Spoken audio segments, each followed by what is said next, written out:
Hey there. So, a lot of people ask, how do I get better at board games? Um, well, I think for me, sometimes getting better at anything is going and teaching other people. So, I'm gonna play through every World Series game and see how it goes. I got a minute to pick here, so let me knock this out of the way before I start yapping.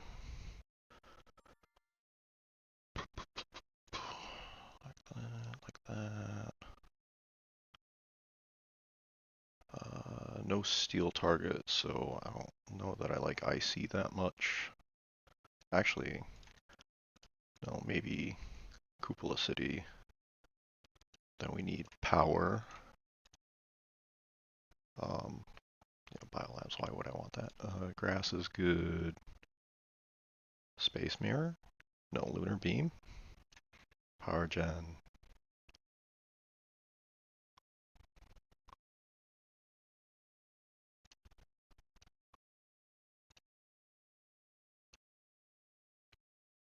Not enough thinking time.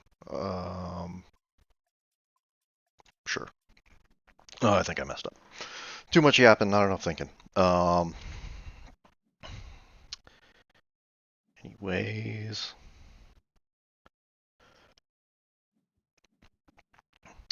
Okay, so I'm going to play through all the Word Series games. I think I'm fairly decent at most games. And I'll talk through my process, what I think strategically are good moves for each game. So starting off with Terraforming Mars game here, 3 player. Going with 3 player just because this game's on the longer side. 4 player might take a while. Um, I didn't see anything super interesting in my hand. Um, which kind of made the decision making a little bit hard. I like this spot on Tharsis for cities, and yeah, we'll get some good heat prawn going. And with no money left, plenty of steel, but nothing to spend it on. Might as well just pass. Yeah, with interplanetary cinematics, generally you want to have a steel target because a lot of your money is tied up in steel, right? So an early city is good, a good pickup there. Um, Point Luna can be good for more economic games with the card draw, but there wasn't a whole lot of economic cards in my hand. Stuff that gives you more income, more card draw, which is typically what you want to go for more economic games. So when I'm saying economic, the thing about terraforming Mars is that there are 2 ends of the spectrum that your game could go. You either want to really push terraforming very fast, which scores you points pretty quickly and ends the game fast, or you want to go heavy economic, which relies on getting a lot of income, a lot of card draw, and just drawing the game out as long as possible to lay down all those cards. Um, so this is kind of a beginner mistake that you see a lot is investing too much in cities. Um, let's see here. I've got a decent amount of heat gen, so I'm going to be pushing the heat track, so I kind of like permafrost. Immigrant City would be a place to spend steel, plus with my opponent being, one of my opponents being Tharsis, they might be interested in playing a lot of cities. So I think, even though I was just trashing cities a moment ago, I think I'm going to go with Immigrant City here. Um, Extra value for towing a comet with IC. Sponsors is good too. It's early enough to be playing that for an income boost. So it's between these two. Lagrange is pretty nice too for the science tag. Usually more relevant if you're going more economic though. Um,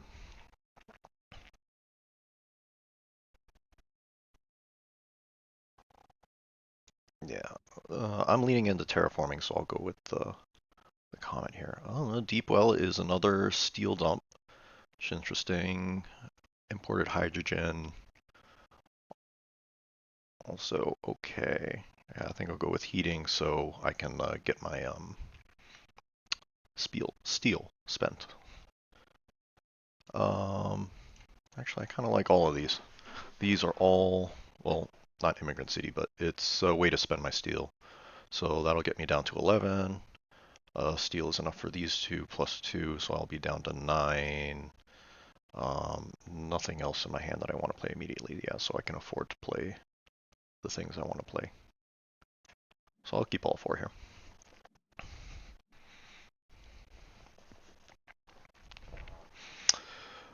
I think maybe keeping Giant Space Mirror was a mistake, given I started with a power prelude, but again, I was short on time.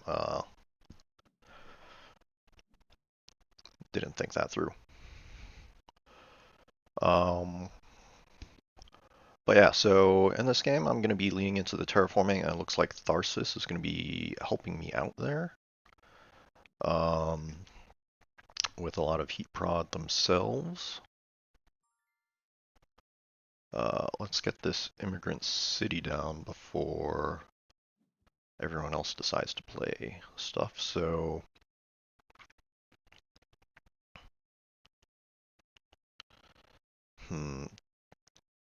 he's already placed on Noctis, which is a little annoying.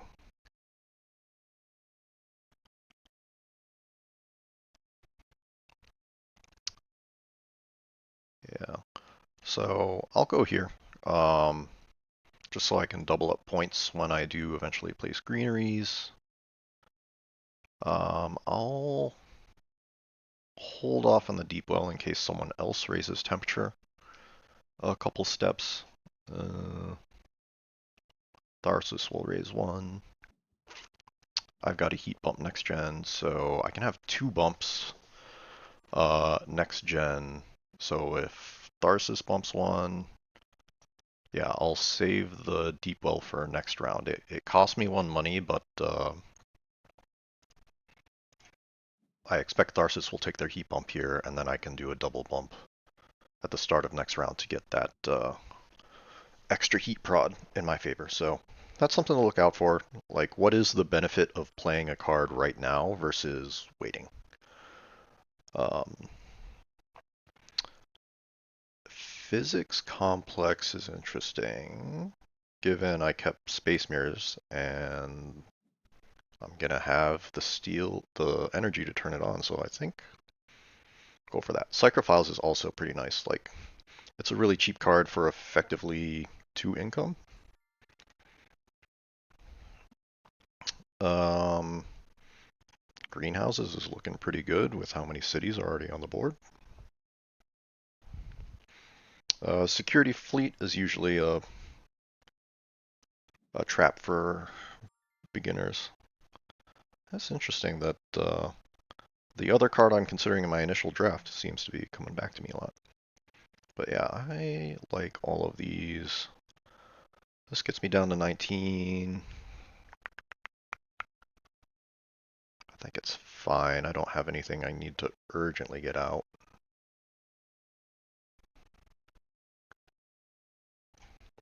And with low plant production, protected habs is nice because if you're slowly building up plants, it makes it very easy for someone to have uh, lots of opportunities to blow up your plants. So that's the rationale behind keeping protected habs. Greenhouses is already worth 5 plants. Um, 6 plants now with the research outpost. Right, so that's just a good value card. Psychophiles, just Super cheap card for what is basically 2 income.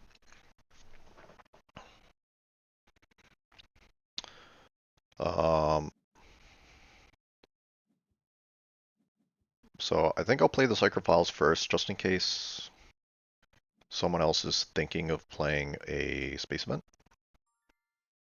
Because I expect he'll take a double bump for that heat prod, and then I can double bump myself.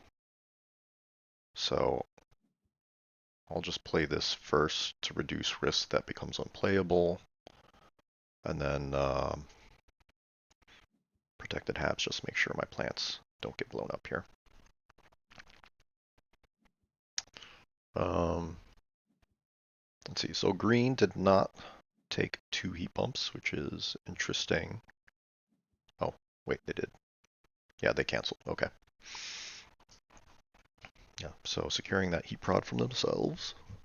So blue looks like they've locked up Mayor already, unless I draw another city next round and sneakily take it. But let's get this heat bump while we can.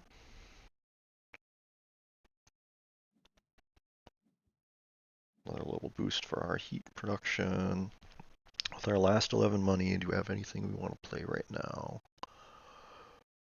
Nothing we can afford. We could greenhouses and get a greenery down right now. It's actually not a bad idea. I mean, six cities down already. I think the income from that greenery is going to be worth it probably.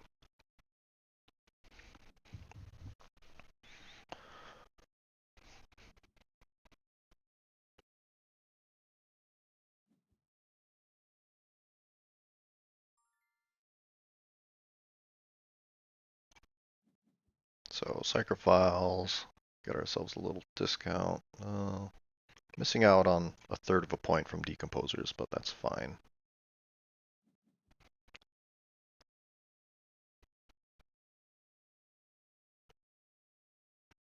With protected habs, don't have to worry about our plants being blown up otherwise. We'll probably just do greenhouses convert if I didn't have protected habs. So let's just lock down this space, get a little ocean rebate, and that's it for this round.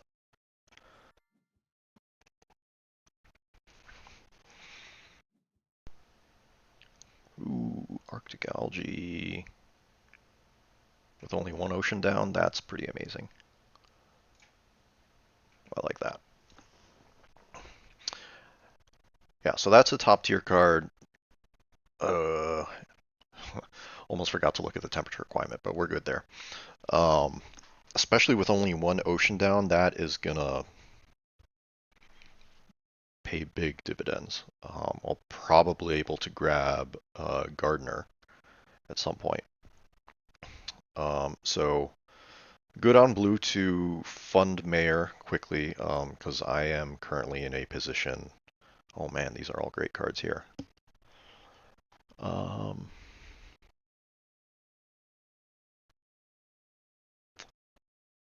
I like Ecozone here. Just because I already have decomposers as well, so uh, green tags are going to be super valuable for me. I'm going to take the water splitting plant, even though I have enough energy to play it. I don't want to, um, because with Arctic algae, I'm going to be generating a ton of plants, laying down a ton of forests, so I don't want to be cutting these oxygen bump points away from myself. Black polar dust, though, would be more heat production. It's another ocean. Does hurt income, which I'm not super rich right now, but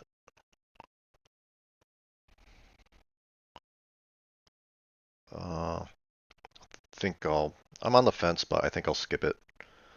Usually when you're playing a terraforming strategy, you want to play a little bit leaner with your cards.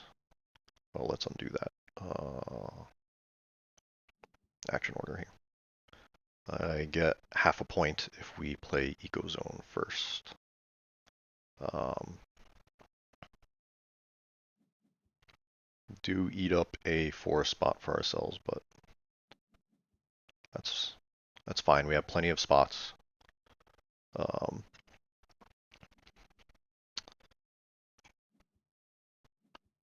right, so Ecozone before playing Algae so that the plant dag gives me half a point.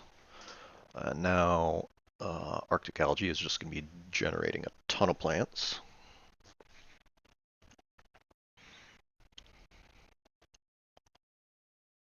Hold up, where did all his heat prod go? Did he play insulation?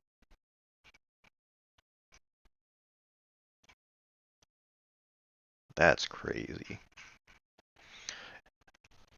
Oh, maybe I should have kept the black polar dust. Then. Like, that was my consideration when I dropped it because Tharsis had a ton. Um, so I knew he was going to be helping me push the heat track.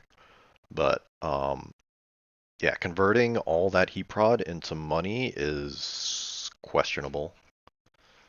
I wouldn't recommend that considering he doesn't have card draw, right? So he's got plus 23 income, which is great for Gen 4, but he's got 4 cards in hand and no way to draw more cards. So what's he going to spend it on?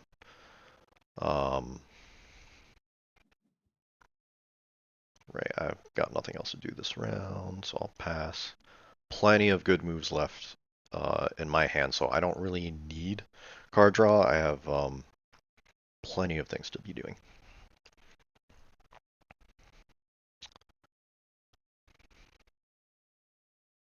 So I think this is another tendency for lower rated players is they always lean towards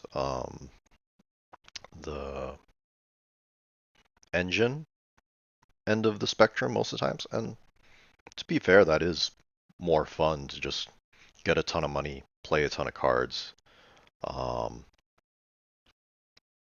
But neglecting the half of the game where playing fast may be the better move is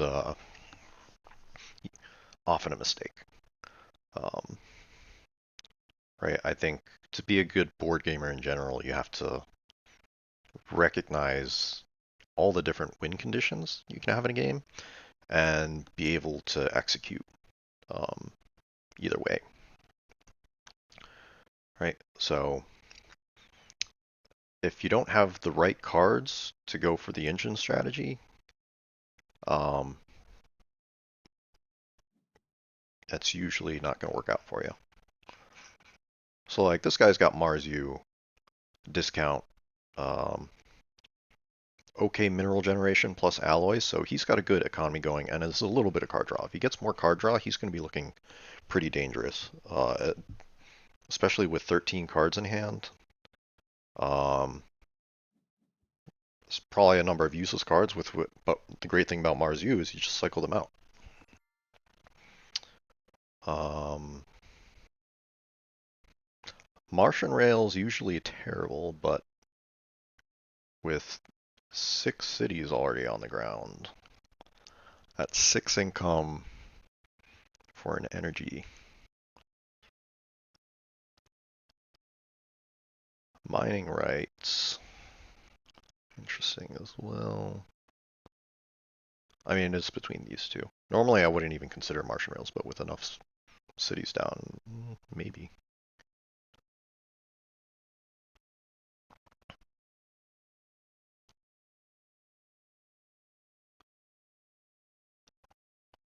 Like, I'm not in the fight for miner, so I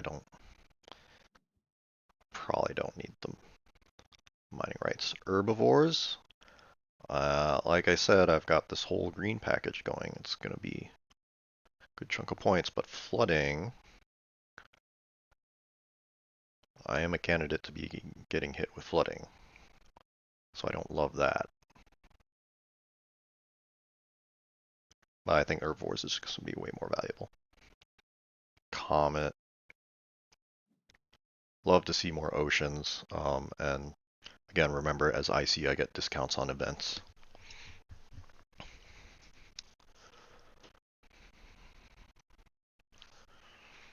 think I'm going to skip the Martian Rails, right? It's Gen 5, and geez, I don't know how long 3-player games usually go. 2-player game goes usually anywhere between 11 to 13 generations, just depending on how hard uh, one or both players are pushing terraforming. 4-player, I think, usually goes 7 to 9 generations. So I guess I'll take a guess that 3-player goes 9 to 11 generations. So let's say an average 10, right? Yeah, I'll skip Martian Rails. So if there's 5 more generations, I'm paying 16 money to get Rails down. And I can use it for 5 generations. I guess that turns a profit. But I'm also eating up power, which I could be using for temperature bumps. But do I have other stuff I want to play this round? That's the other question.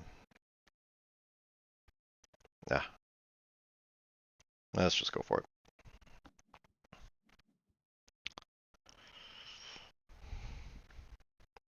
Right, so that's the kind of math you want to do on your head when you're considering cards that increase your income. Is how much time is left in the game and how much income is it giving you, right? So 5 rounds of, let's assume 6 income, but it'll probably be more as people put down more cities, is going to return 30 money. And I'm paying 16 now, right? Because you always have to consider the cost of the card itself. So 13 plus 3 is 16. Paying 16 now. And by the end of the game, it's probably going to be 30-ish returns. So it'll be a positive investment.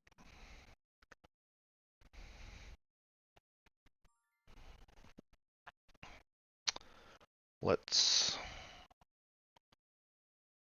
What do we want to throw down right now? Let's just delay while we think.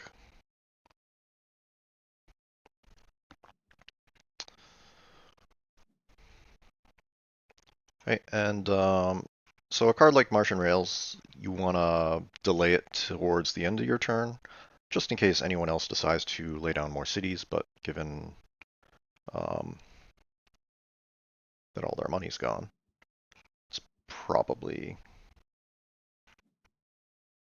Oh, I should be thinking about milestones. Jeez, that could be a blunder. Right, so I'm not close to Gardener. No one's anywhere near Terraformer, so I got to think about Builder. I'm currently at 6 tags with 1 in hand, so milestones aren't looking great for me. As I was saying, heat bumps are also something you want to try to delay towards the end of the generation, just because you might enable someone else to play a card that is has temperature requirements. And if you make it so that they can't play it, it could be awkward for them. They miss out on a generation of production. Um,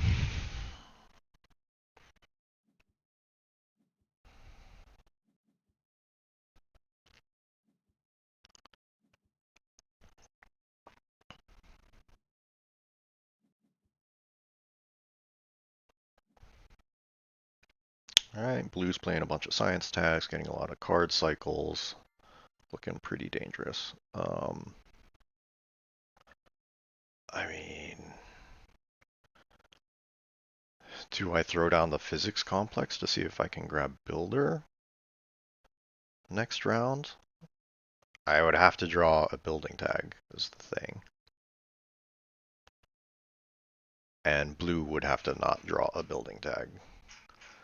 I don't know. I don't think that's going to work. I think all I do here is just play space mirrors get enough energy production to turn on the physics complex.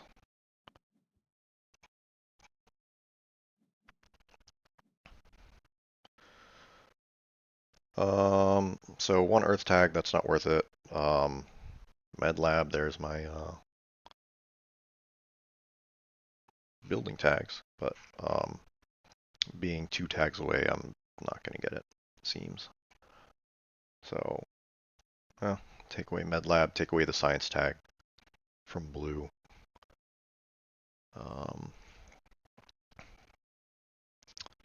Vesta Shipyard is a point.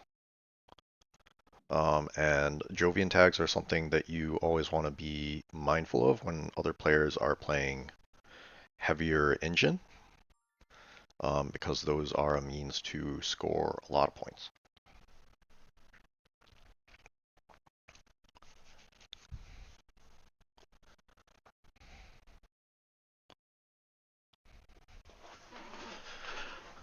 All right, so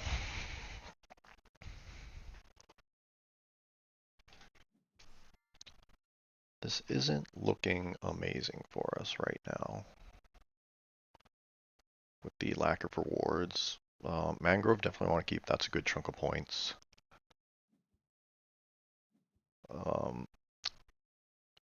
I think that's going to be it. MedLab, I don't think is going to pay itself back. And we don't really have a science synergy going. So I will hold off on that.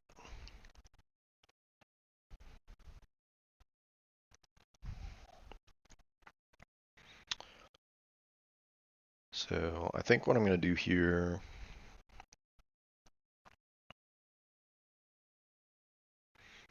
I'll towing a comet into a plant conversion. That'll get me up to 3% so I can play decomposers before I start throwing down green tags, like grass, for example. And that seems like it'll be all I can afford this round, but that'll be 1, 2, 3 income from the towing comet. I mean, with Arctic Algae, this is just a pretty amazing card to have in hand.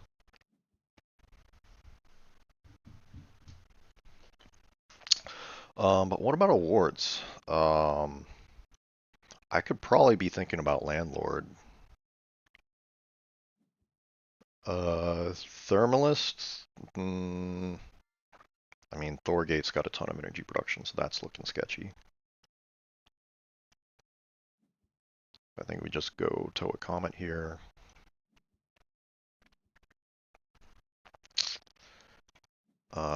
Take this ocean so we can get more plants, which we're not afraid to stockpile because we have protected habs, and get ourselves ocean rebate and locking down this spot between 2 cities before someone can drop something annoying there, like a nuke zone or something, to deny us a point. And then I think we just heat bump and end the round. I don't mind delaying the physics complex because it's going to turn to heat, and I do need to be getting heat and pushing the temperature track.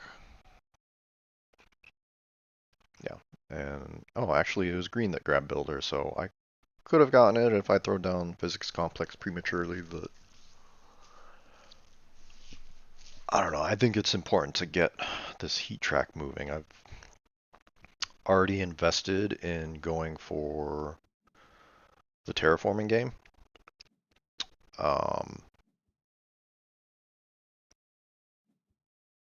So I don't want to be slowing down that momentum.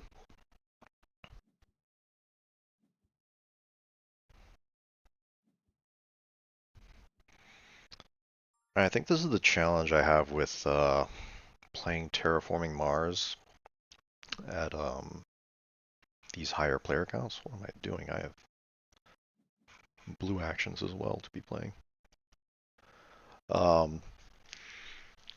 Because in 2-player, it's much easier to respond to what your opponent is doing and control the pace of the game um, just by thinking about how fast or slow your opponent wants the game to go and counter it. It's a little bit more difficult to do that at 3 and 4 player. Um, Sometimes it ends up that everyone else is just going a different strategy than you, and it makes it difficult. Is one plant production worth? So the question here is, do I want one plant production, or do I want a third of a point? I'll go for the third of a point first.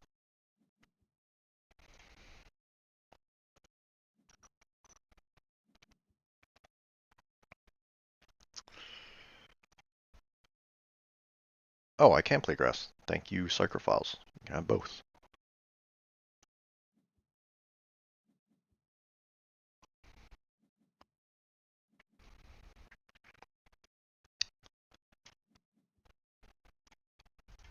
All right. Next draft. Nature's Preserve, still playable. That's good. Standard tech. When you're terraforming, that could be very useful. Um, my opponents will probably be interested in commercial districts. Blue should be interested in ICS.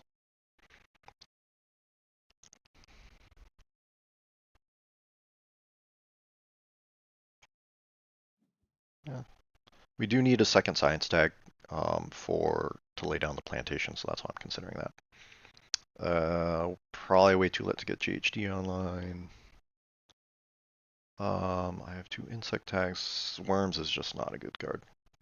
I guess if you get a 1 point animal, like this ends up being a point, a way to spend your excess heat at the end of the game, so that's not bad. And being IC, I get a discount, so it's not that expensive either.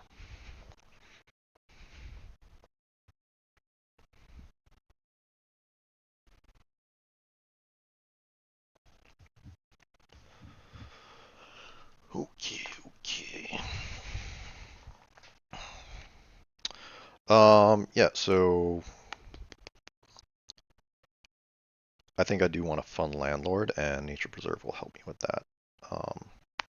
Ants will be annoying, but algae is also good. Who am I passing to? Blue? Oh, blue will probably play it. But I think algae is important to my ground game, so I'll go with that.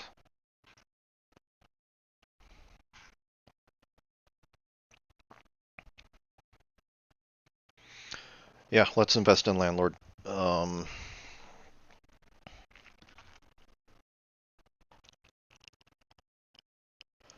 ICS, I don't think we're ever getting that many science tags going.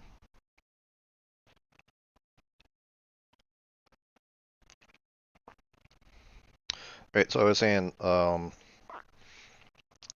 feel like this is the risk and kind of the variance of 3 and 4 player games. Is there's always the chance that everyone is going for a opposite strategy as you. Um, let's lay down an ocean first. No, I want a fun landlord first. Shoot, let's just. Oh boy.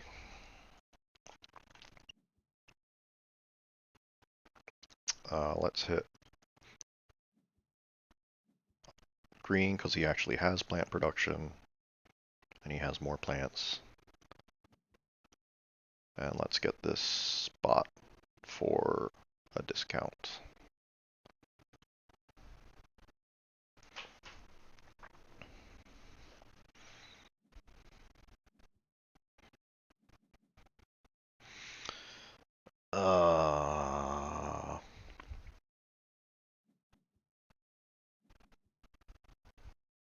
Hmm.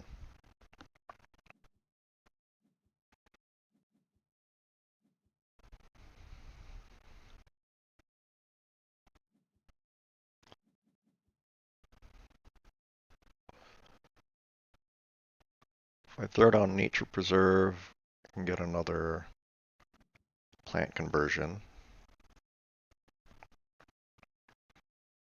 But I'm also delaying that award fund. I feel like I should have funded an award, but maybe I'll luck out and they will not do it. Hmm. I mean, Green should be looking at a banker fund. Usually it's not a safe fund, but he's so far ahead. And then there's the scientist fund. Yeah, I knew I should have funded landlord first. Oh well. Let's get our Martian rails. Do a nature preserve over a plant.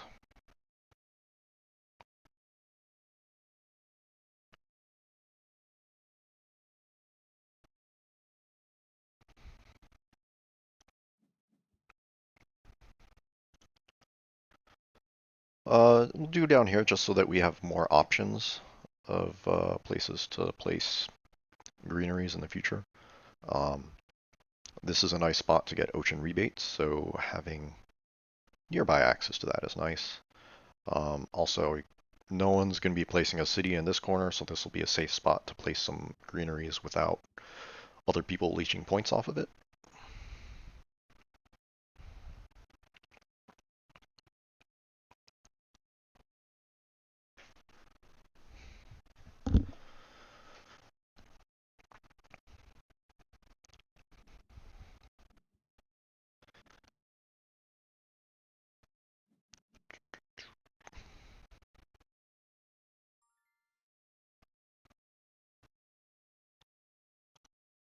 Psychrophiles, heat bomb.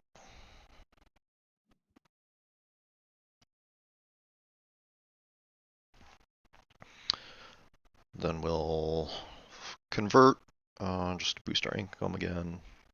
That'll be the end of the round. Um, the milestone awards situations is not looking good. I was not paying enough attention to those while I've been playing. And with both of these players going engine heavy, it's this game's going to be on the longer side because I'm the only one pushing the heat track, which is awkward.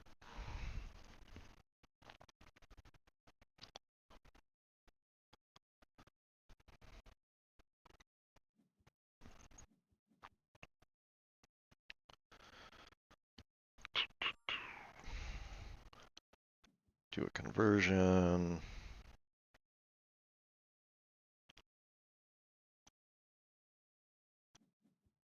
Get a rebate. And that's about it for this generation.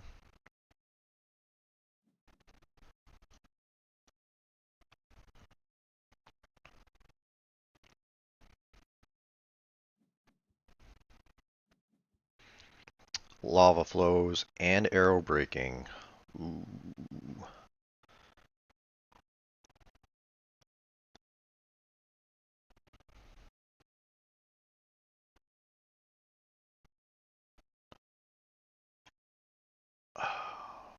I do want both of those. But let's take arrow breaking and hope someone else takes the lava flows and plays it.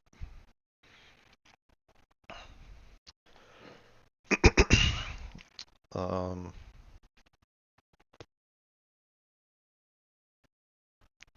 Dust Seals is pretty terrible. Both my opponents seem to have plenty of power, so I'm not sure how much they're interested in Peroxide Zone. I don't know. Who knows what's going to make it back to us? It is points, and green has way more money than they have cards, so that's interesting. I mean, this is a space event. Base cost of 8, but I get a refund of 5, so it only cost me 3 to draw 2 cards. and it gets me 3 heat. Very much worth it. Um, I mean, I guess the pets, it's a little late. It's already a lot of cities on the board. I don't see that many more coming out. Um, Hackers is not a great card. It's way too late in the game to be taking negative points. Um, yeah, definitely these guys.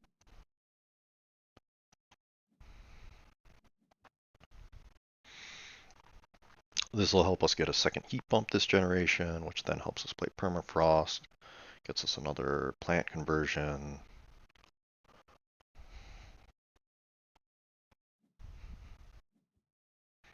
Oop, there we go. Someone played the lava flows for me. Love to see it. Yeah, so I figured he would take it. Being low on cards and with lots of money, that's what I was saying. Like, he just needs stuff to spend it on to score points. So it makes sense for him to be playing the lava flows, even though typically you don't want to be accelerating the game when you have a more economic strategy going.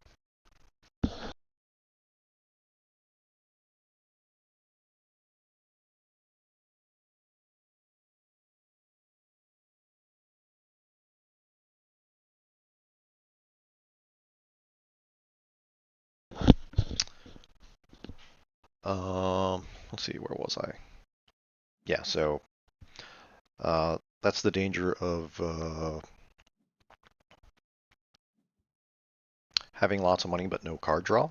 It's like, sure, you've got lots of money, but if you have no cards, then all you have to dump that money on is standard projects, which are not efficient. So I do want to get this down. And then this is basically free, so you usually want to do card draw stuff early in the round so that you have more information of what you could be doing. Plus, it gives me 3 heat, which gives me the option of doing 2 heat pumps.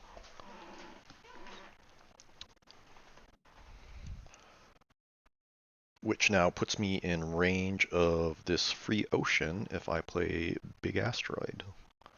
So that's a win for me. Did I miss out on the free temperature bump? Oh, no, no, no. He played Strip Mine. That's why. Yeah, yeah. So I don't mind that. Let's see if Blue has Deimos or Giant Ice Asteroid. That would give him that bump. Looks like he doesn't. So free ocean for me. I will take it. Um, and sorry, Blue, but you're the only one with plants, so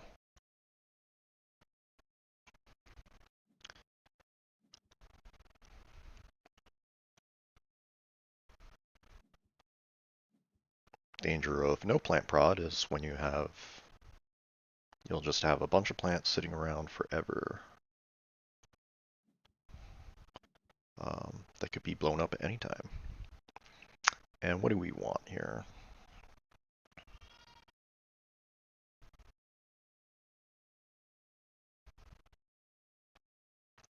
Do we still have enough money? Yeah, we still have enough money to do permafrost, so let's go here.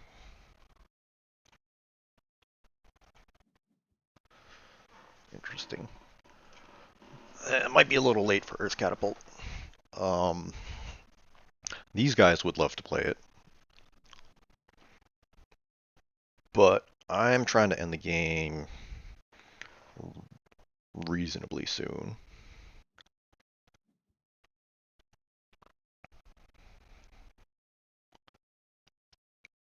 Yeah, green did fun banker.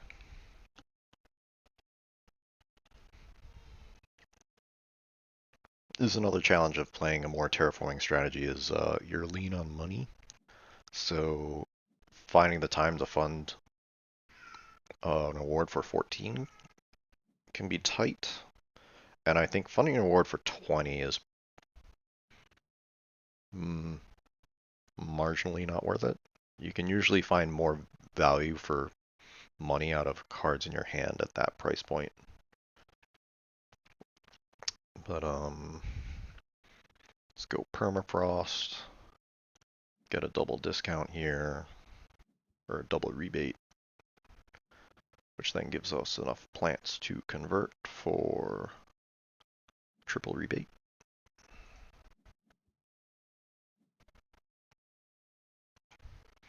Confirm. Why did I do that? I should have played herbivores first.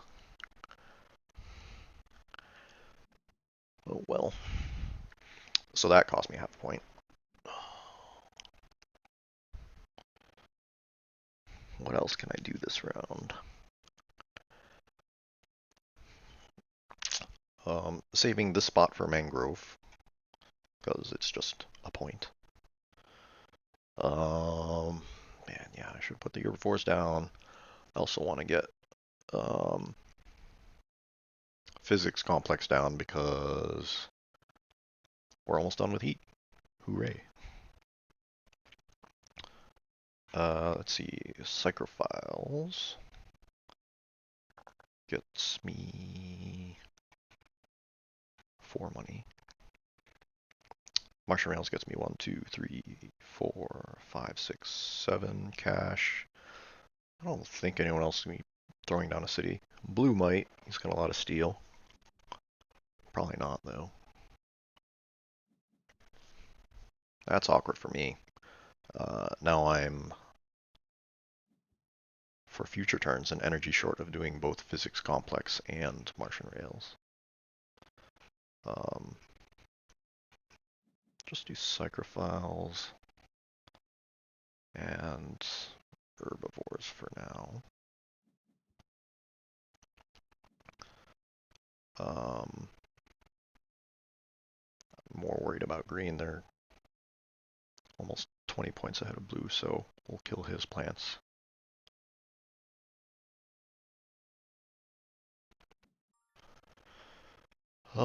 Everyone's passed. Play Martian Rails. And, oh, I don't have enough money to play the physics complex. That's the kind of thing you need to calculate before you make these moves. Probably don't want to play that. Probably don't want to play that. I think I want to keep everything else, so let's just get more plant prod down.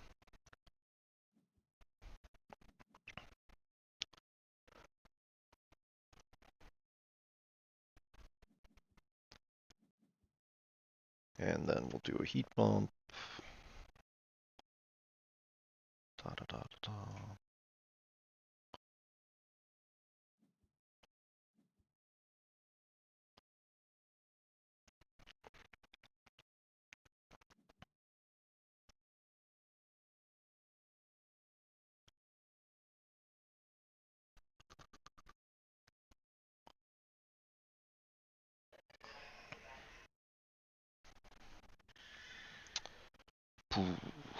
That's an okay way to convert energy into points. Methane is pretty pricey. Green has Jovian multipliers, so yeah, I don't think I want to. Not worried about getting hit by virus because of protected habs. I mean, minus 2 points for city is not good, and there's no good spots for it, so just take the card that is worth points.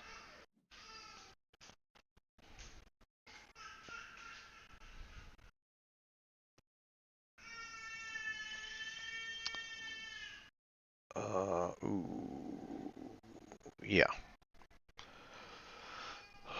I don't want to give the engines more card draw, so take away the business contacts.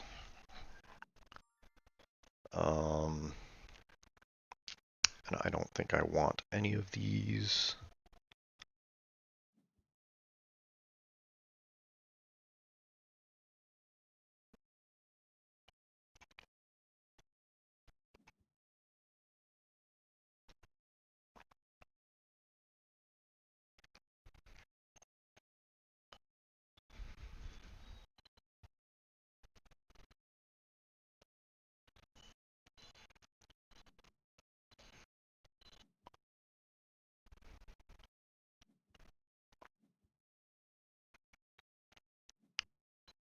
He takes the last 2 heat bomb switches. Awkward.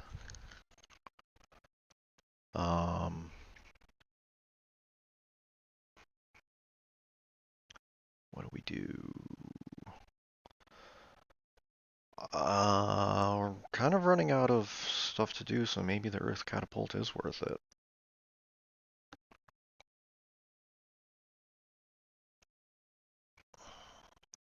Landlord for 20? How secure is it?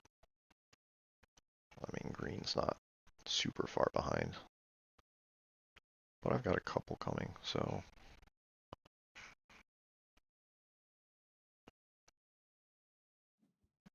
Yeah, I guess I'm playing enough cards that it'll be worth it.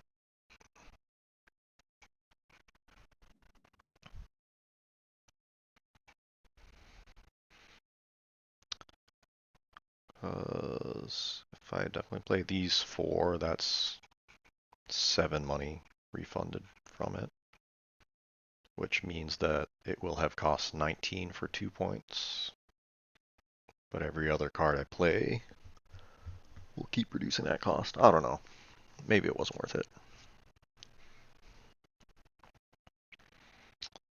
Right, so we play Physics Complex so we can start turning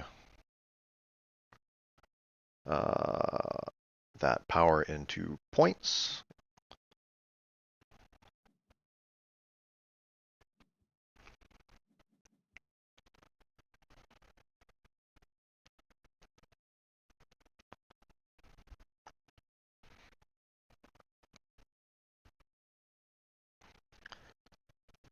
And we can throw down, let's see, I don't think we can afford all 3, can we? Yeah, I think Martian Rails is turned off at this point. We got 3 generations of it, which generates 6, 7, 7, 20. So it paid for itself. Unfortunate that he got energy tap though.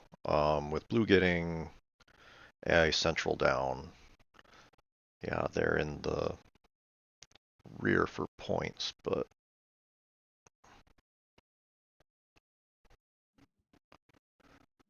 they have plenty of cards to be able to catch up.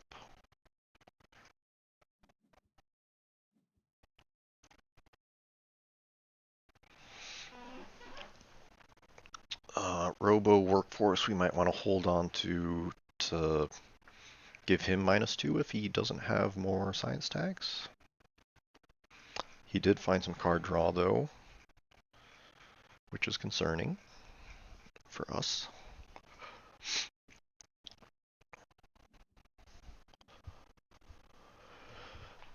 Oh boy, we need to find more oceans though. That's our problem right now.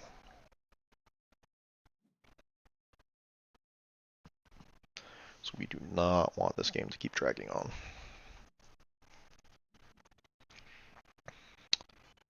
So we've got 2 forests here, and at least another conversion. I mean, realistically, we probably have all these conversions if the oceans run out, so if nothing else, I think we just standard project ocean out the rest of the game. And these plant tags are getting us Ecozone, Decomposer points, Herbivore points. So just a ton of synergy happening here right now.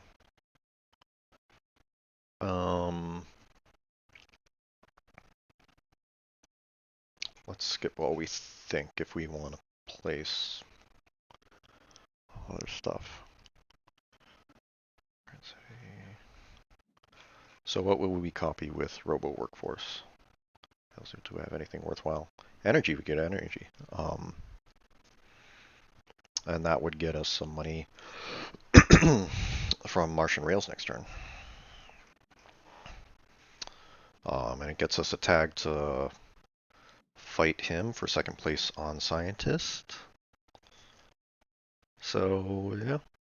Playing it will pay it for itself with Martian Rails next turn, so I guess we do play Robo Workforce.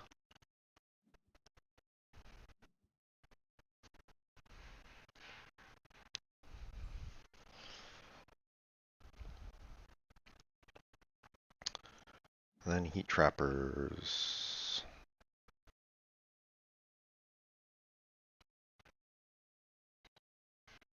Yeah. We will hold off on the heat trapping just in case we draw a 1-point animal. And also we want to wait and see what our plant situation is at to see if that 4 plants will make a difference of an extra greenery or not.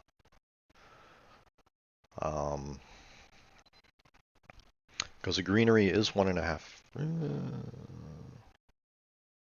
Well, it depends on the oxygen track too. So we'll see. Well, you have to consider we're getting an extra 0.5 point from herbivores.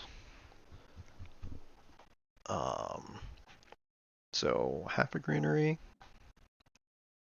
versus straight up 1 point for putting 2 herbivores down. I don't know. It's not clear.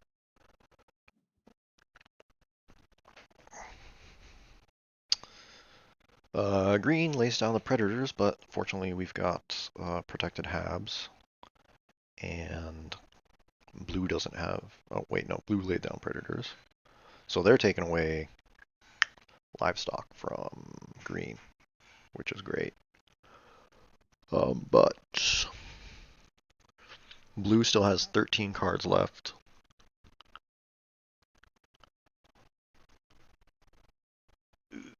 So we are in the lead. So this is kind of the inflection point of where I want to end the game. Right? Because I'm running out of cards. And so that's kind of how the flow of the game usually goes, is you want to end the game as you have efficiently used up all your cards. If you end the game before you've used up all your cards, obviously you kept those cards because they're an efficient way of scoring points, right? So you're kind of leaving efficient points on the board. If the game extends on longer after you've run out of cards, well, the only thing left you have to spend money on is standard projects, which is pretty inefficient. So that sweet spot is to end the game right where you have open city. Looks nice, I think. Yeah, that'll give me, right here will give me plenty of extra spots for bonus points. So I think I like that. Ooh. Don't want to pass him research to blow me out of second place on scientist.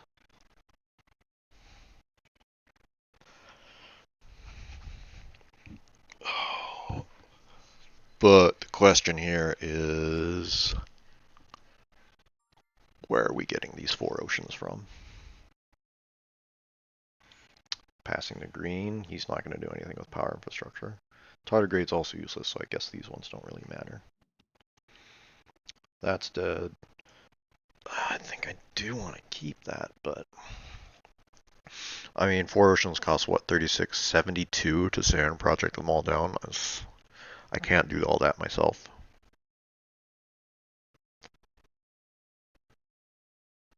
And no one's going to play Giant Ice Asteroid with temperature maxed out.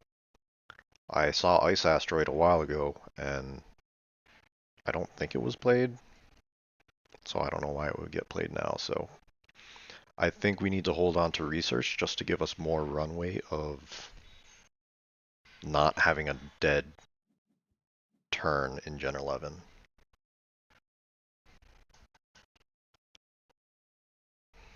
Yep. So I think we do a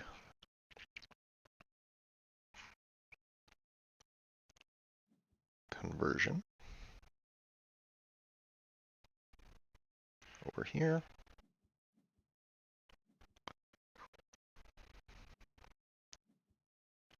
And then claim this city spot before anyone else takes it.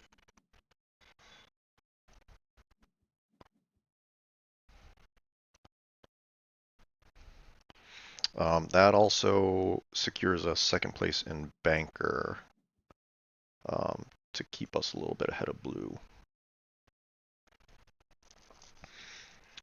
So I think we've secured a solid second place in both of the awards,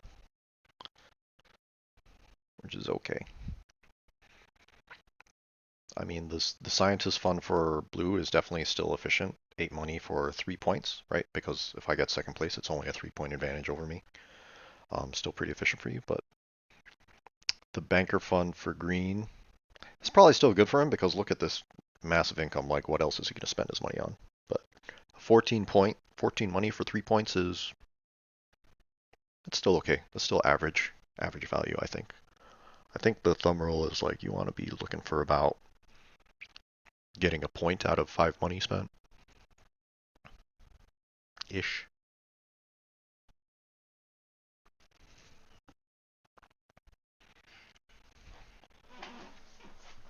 Oh boy.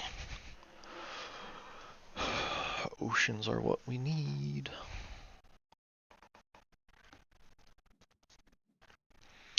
That is a questionable spot for a city.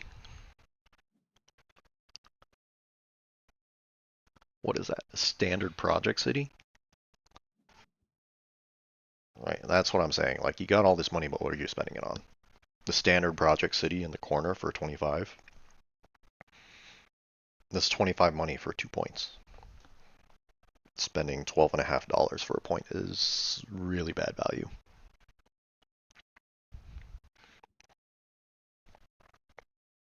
Well, I guess it's cheaper because he is Tharsis, and does he have standard project? No, he's got rover construction, so he's getting a amount of discounts, but even so,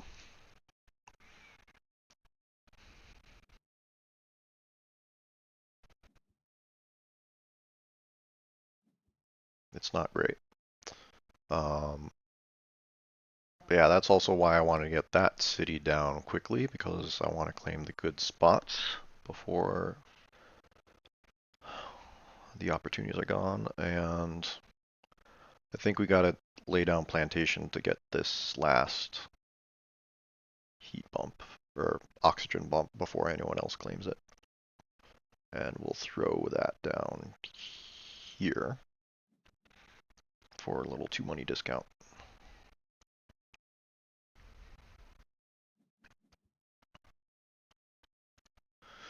Oh, let's not forget that we have psychrophiles. Because who knows if we are going to have a plant tag next turn to spend that on.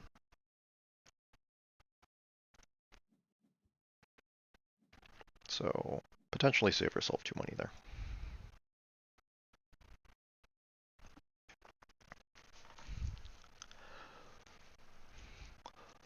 Right, so we're pulling ahead in score just because we're getting down all the efficient scoring cards that we were planning on playing. Right, you know, that's the power of um, these green tag combos, right? 2 points already on herbivores with more to come. Decomposers, it shows 1 point, but that's 2 points right now with 6 on there. Ecozone at 4 points. Right, so, you know, 2 points for 8 money, pretty efficient. 4 points for 15 money, that is great. And potentially more if I draw more green tags, so we'll see.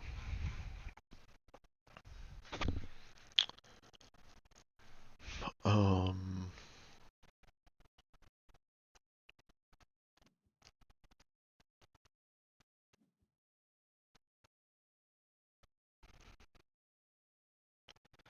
what do we want to do?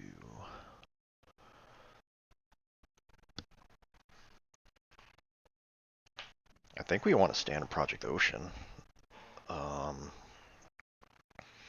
Or maybe we want to play research. I don't know.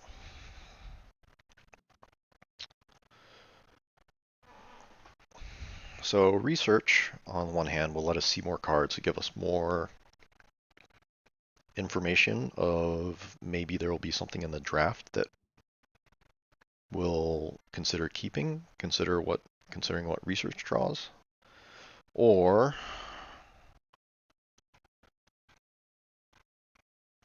we could standard project an ocean after we do Martian rails. So those are our two options here. Um,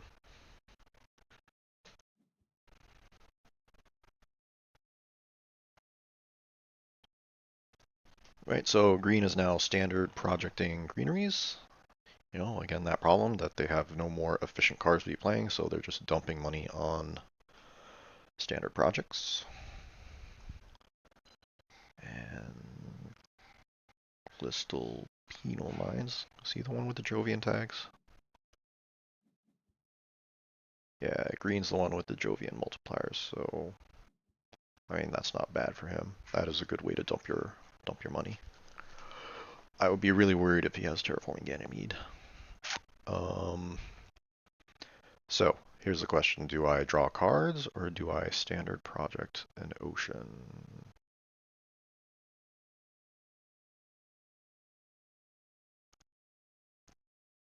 2, 4, 25. Can I do both? Because this gives me a rebate of 2, and then a plant conversion gives me another rebate of 2. So no, I'll be too short.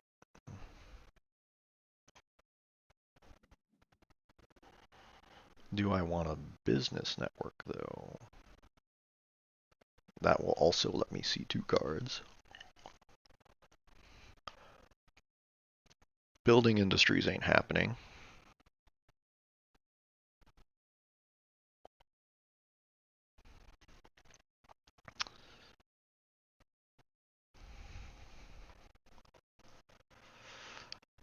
Maybe I do business network. Seeing 2 cards might be worth it.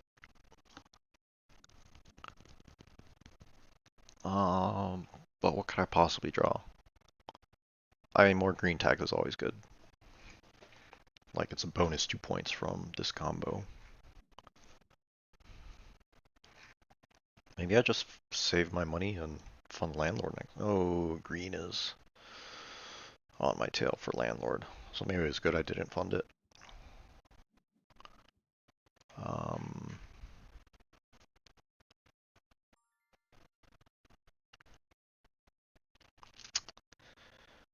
Maybe I just sell these 2, I think.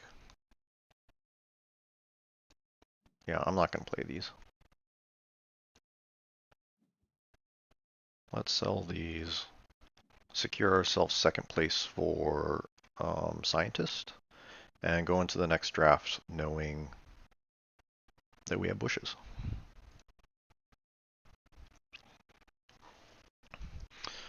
Um, yeah, so this is why you want to hold off on local heat trapping, I think, right? Because, a move like that, bushes kind of changes your calculus of how many plants I'm going to have at the end of the game.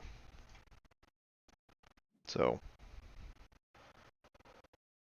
right, because an extra greenery might be 3 points because of herbivores. Vice, just 1 point of getting 2 herbivores. But, that also depends if herbivores will be sitting on an odd number. So I'll have to think about that next gen. But we definitely need to end next generation.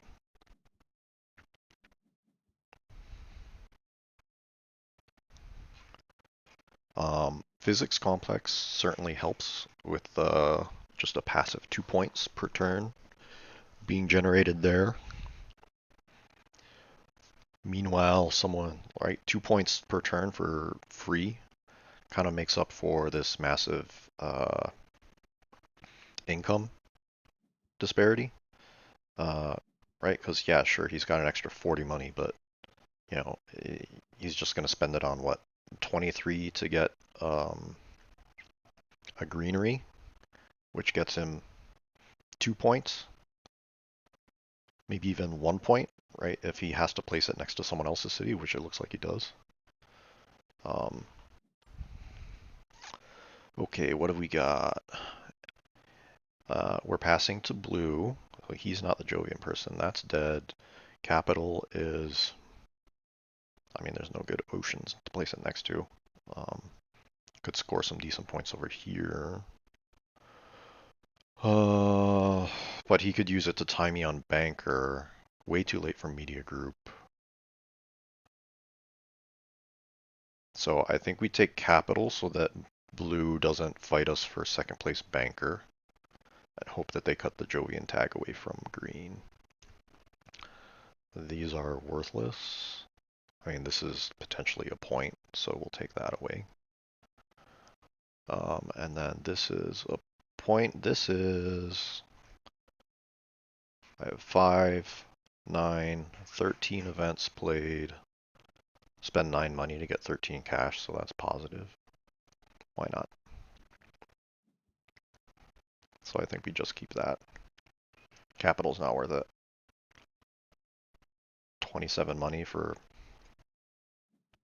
I mean, 3 points. But it's much more important for us to be ending the game right now. That is the priority.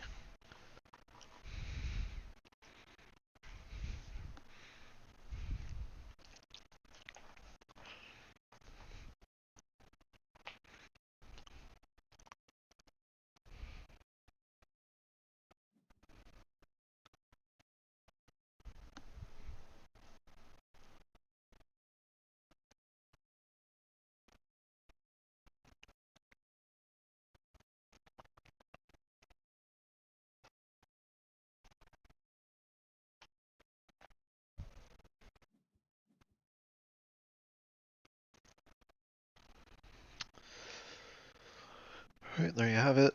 As I was predicting, green just keeps throwing money at standard project greeneries for trivial amounts of points.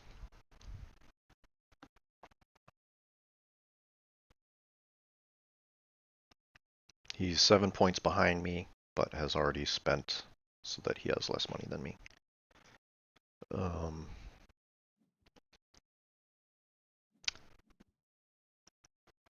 He did take the lead on Landlord, and I anticipate he will just keep, well, Miner is funded, so don't need to worry about that. It does give him an extra 2 points for free, but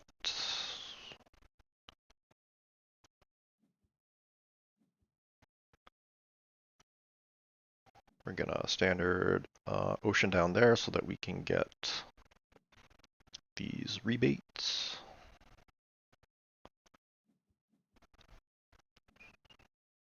And not give other people points.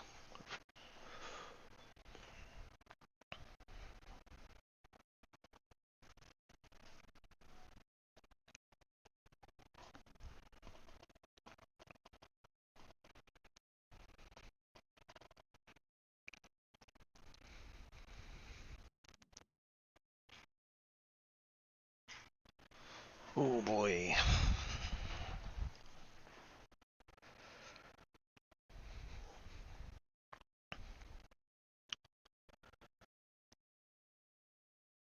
So if we standard the final remaining greenery, or oceans, what did he just flip? Ooh, Terraforming Ganymede, there it is. That's the big point bomb that you're worried about. But I don't think he's got a whole lot more to do with that 30 money.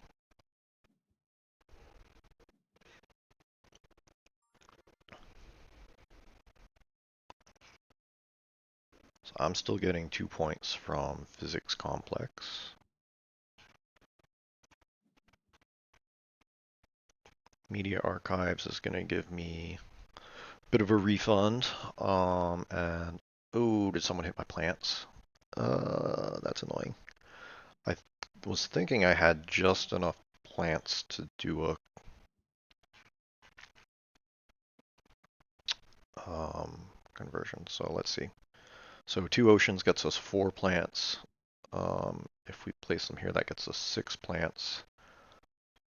We're already generating 3. That'll put us at 9. Another 4 here would put us at 13. So, I mean, heat trappers does make a difference of an extra greenery. Um,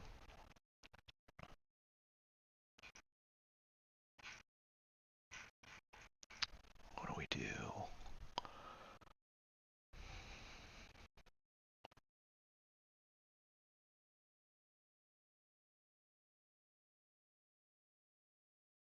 Yeah, I think we just end it. End it. All right, the rebate 2.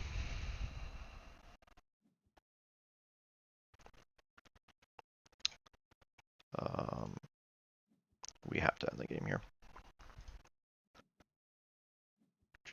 Rebate 2, we end up with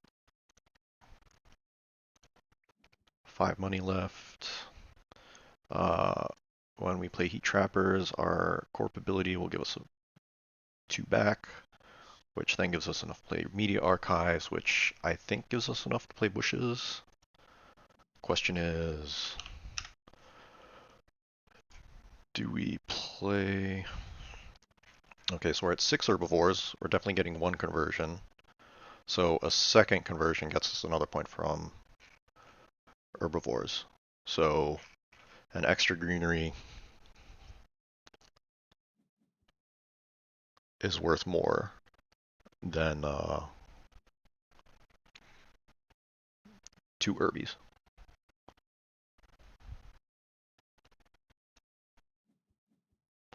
So,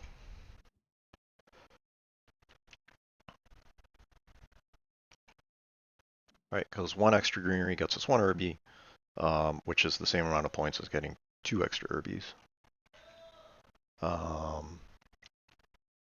Let's just do a conversion for a point.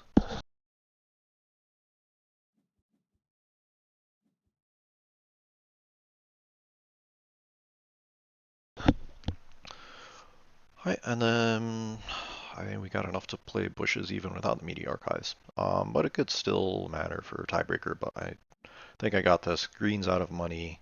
He's not getting a conversion. I am getting a conversion. So, yeah, got this one won. Game went on longer than I would have liked.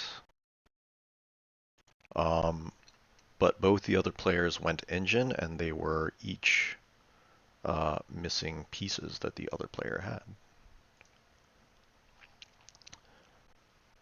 Right? Green had all the money in the world, but not the cards to convert that money into points efficiently. Blue had tons of cards, but I guess just not enough money to get them down.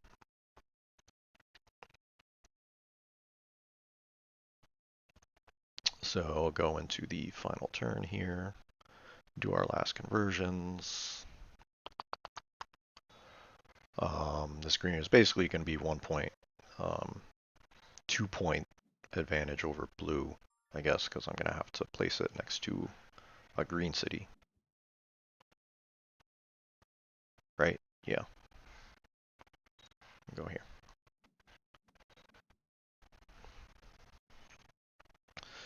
So totally whiffed on milestones there. Did clout second places on a couple of awards. It was all right, but there you have it. Just a good chunk from terraforming, being that my opponents left the terraforming tracks alone probably a little bit too much. A lot more greeneries. Pretty much kept up in points from cards, right? That's the power of green tag synergies there. So yeah, even with the deficit in milestones and awards, the terraforming was just enough to get there. And efficient placement of cities is usually pretty important. too, right? Um, like 5 point city, 5 point city, 5 point city, right? 15 points for 3 cities is a good conversion. Yeah, something you see a little bit too often is people throwing stuff in the corner here, right? Like this would only have been 2 points. This city is only 2 points. This city is only 1 point, 1 point, 3 points. Like that's throwing a lot of money into a city that's not scoring you a lot of points. But anyways, that's Terraforming Mars for you. So here we are, moving on to next game. I'm gonna play, well, in the waiting room for a 3-player White Castle right now. I am gonna skip, um, what is it? It is Brass Birmingham. Um, just because I'm not really familiar with the online platforms you can play it on. I know there's one online version, Coke and Iron, that I haven't tried playing on yet, and then Tabletop Simulator, but I haven't tried them, so I don't want to struggle through those interfaces. Um, and I've only really played like 3 or 4 times against my wife, so I don't think I'm really a good source of strategic advice at the moment. All right, so White Castle, here we go. Um, so things you want to look at, obviously starting cards are the first thing you need to evaluate. Um, but looking at the bridges is important. Right off the bat, you can see really high numbers on black, so that's probably going to be burned in the first round. So not a rush to get that.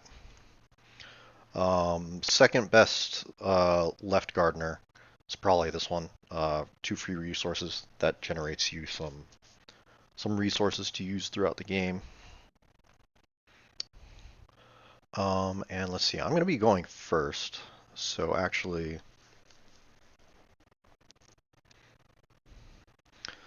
it's nice to go first because then you have priority on the level 1 double spaces. Unfortunately, 2 of them don't place a worker. This seal plus point really isn't all that useful anyways. Um, the middle one does place a warrior, but warriors I usually don't want to do in the first round because they don't really build your engine all that much. They're more of a resource conversion. But that being said, it looks like 5-point warriors aren't really all that great because they don't return resources. It's just an extra 2 points.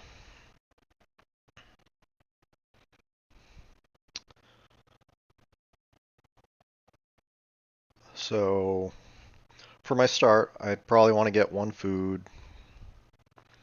and probably 2 pearls.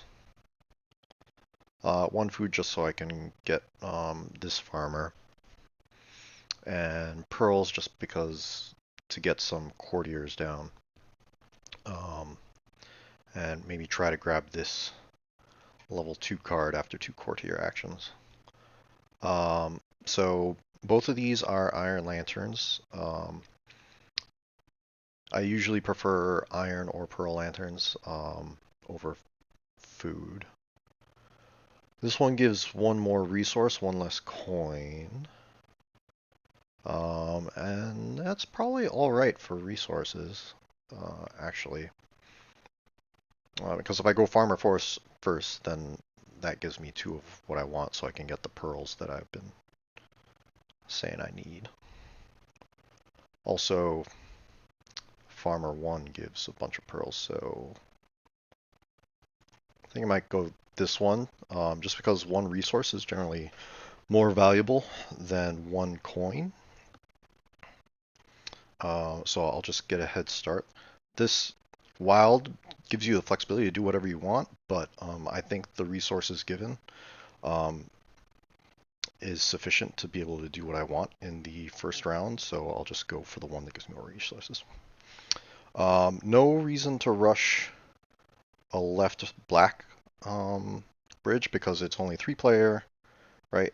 if they both take a left die, there's still one left for me when it comes back around. So no need to rush that. I think I'll just go here first, take advantage of the double spot that also places a meeple. So one warrior to get 3 pearls is not bad. It's a good return on resources. And for my following 2 turns, I'll probably want to place a farmer and then a courtier.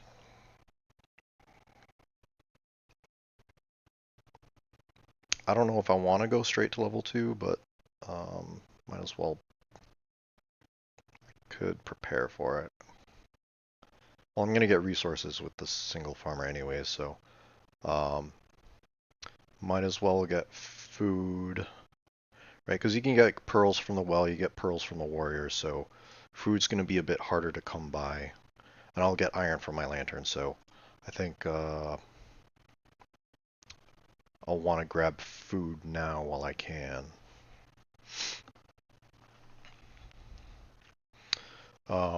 Yeah, so typically in this game, um, I'm always looking to set myself up for the following move. So always look at what resources you need and try to place a meeple almost every turn. If you're taking a turn where you're not placing a meeple, it usually means either one, I've been backed into a corner and I just don't have enough money or resources to do anything, and so I have to take a well action. Or there's an action that just straight up gives me plenty of resources that it's going to make it worth it. It's going to give me enough resources to chain together to place 2 or 3 meeples on a following turn, which kind of makes up for that lost tempo of not placing a meeple. So red did choose the point lantern. It can be a difficult card to play with, but can have a pretty good payoff with so many doubles. Usually, you want to be guaranteed one of these double spots, and so going early in the initial turn order is important because you really don't start with a lot of resources with this point decree starter card.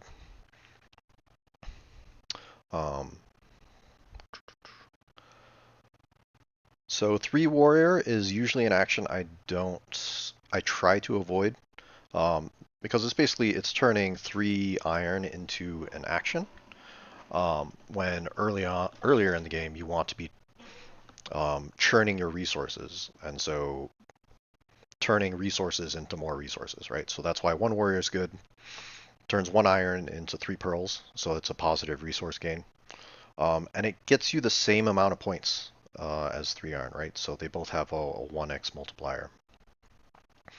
The extra action, usually you want to place on another action to place a meeple, which is essentially just turning 3 resources into points, which is not what you want to be doing early in the game. So let's see.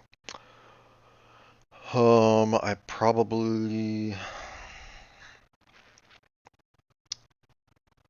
So I could take 6. So if this was a 5, I'd probably take it. So I want to place a gardener, but I don't feel I have a good enough coin economy yet to be taking lantern actions, right? So I'd essentially be spending 2 coins to get an iron, which I don't think is worth it yet at this stage in the game. I feel like I just want to place a gardener.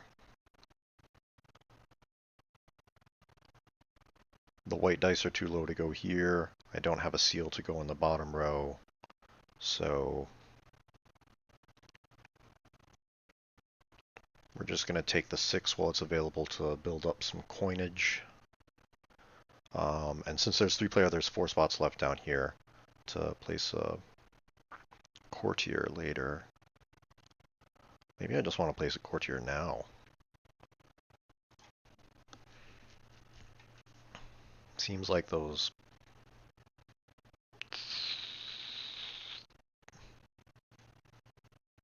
I'll just take the 2 coins on a level 2 spot while it's available. Yeah, and so since this bridge is probably going to be burned, I'll take the next best one, which is going to be 2 resources here.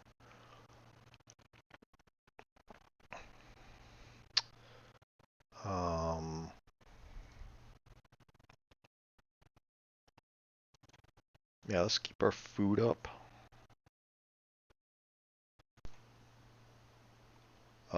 Because I am going to want to play another gardener here, and then another gardener here eventually. And I don't see many good other sources of food at the moment. So my next 2 actions might be just courtier actions. Get a level 1 so I can get a card to get a coin in my lantern. The thing I would worry about jumping straight to level 2 is I'll end up being really poor without generating coins from my lantern. Right. Getting points in your lantern is great. Uh, if you can take your lantern a whole lot and trigger those points a lot, but you're not going to be able to take your lantern a lot if you don't have the money to do so. If the left side of the bridge um, keeps rolling low, right? So usually want to get some coins in there first before you start pumping points into it.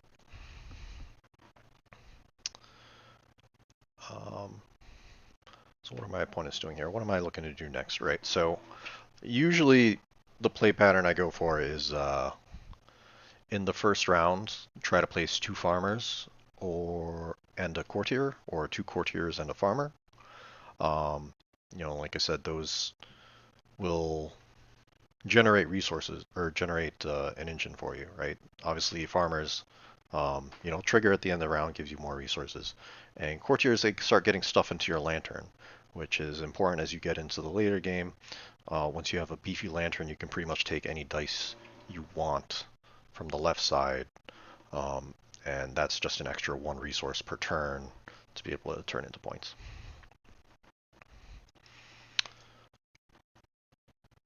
So one opponent takes the last black die, so black bridge is burned.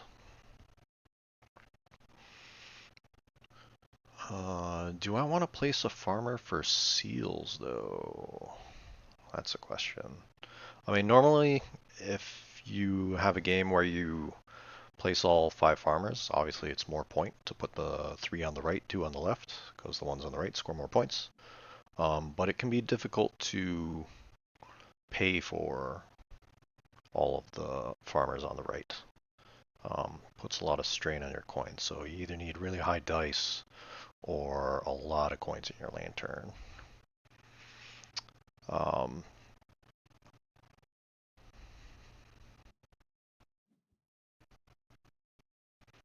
hmm.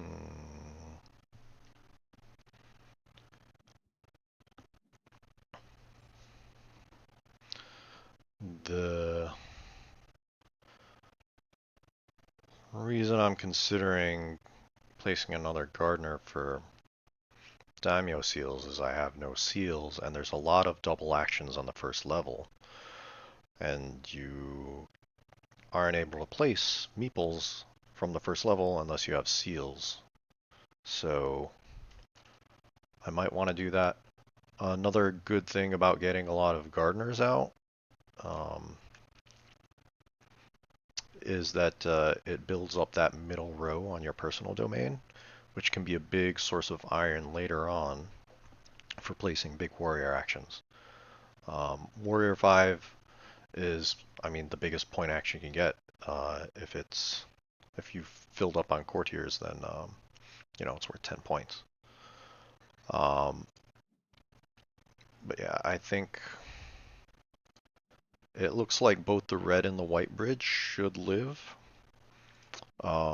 So I think this is just going to generate pretty good resources for me. Um, and I still have enough food left to take this gardener um, later on, which is probably the best left side gardener. It gives you the flexibility of any space on the board, especially when you're copying level 2 white background, such as 3 wild resources up there.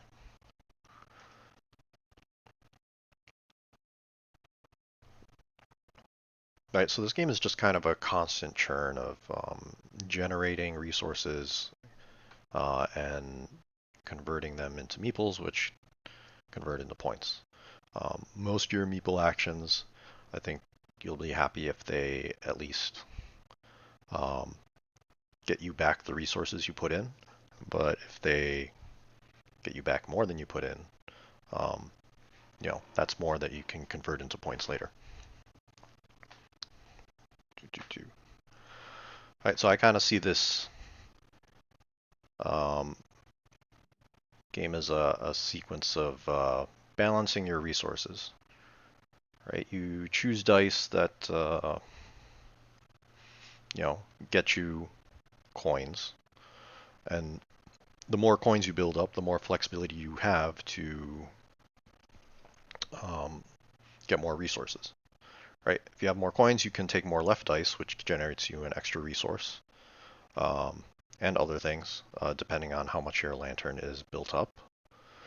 It also gives you the flexibility to place dice on your personal domain, which, depending on how many meeples you place, can generate a lot of resources. Right? So it's important to get a lot of money early to give you the flexibility to, oh shoot, what's my cat doing?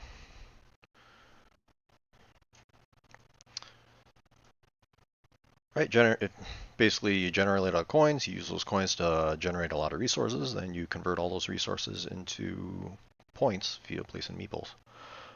But since you're limited to so few actions, there's only 9 actions in the entire game, right?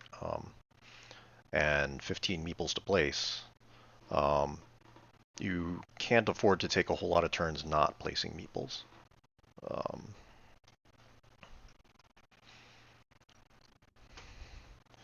oh my gosh, Luna, please stop hitting things. Oh my gosh.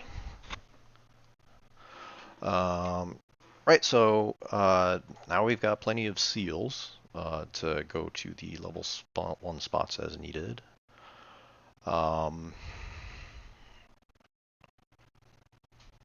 Jeez. We are unfortunately going last in action order.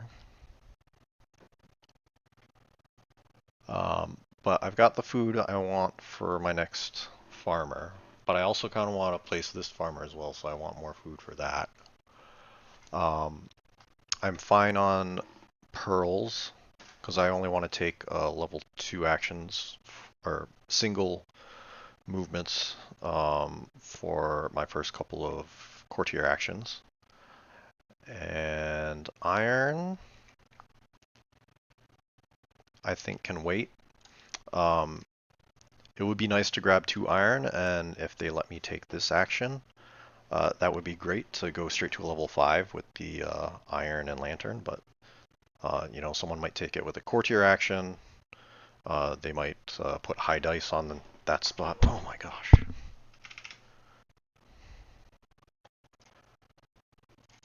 So let's just go with food. Try to get these 2 farmers out. Right, and when I place this farmer, then I can hit this spot and just kind of make up um, the resources that I missed out on. Right.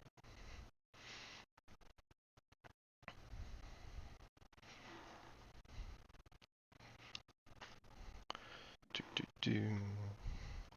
Got a nice white bridge, got a nice black bridge, so lanterns are looking nice. But unfortunately, we didn't build out our lantern in the first round.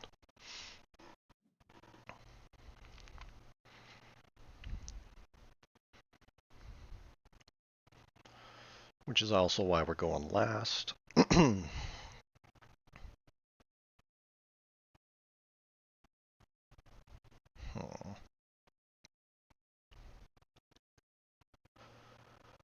So I might actually consider going here if they leave it for me. Because, yeah, I don't love taking Warrior 3 actions, but I mean, just a free 2 resources from hitting up that spot um, can make it worth it. Maybe not now. I mean, the spot's still open.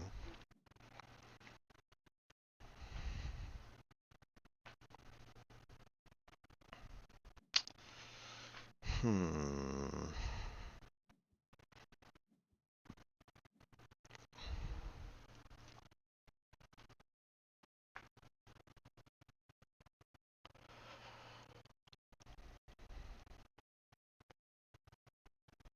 2, 3, 4. Problem with Warrior 5 is the action on it is also pretty terrible. Um, there's only one red die in the second level, and it is not a placing meeple action.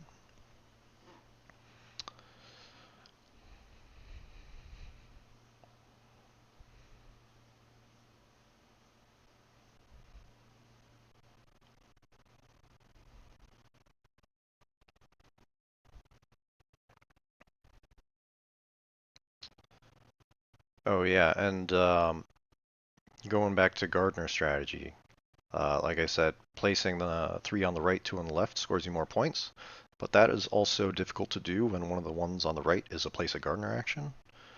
Because normally you want to be placing the left gardeners early, and so those won't be available to place late.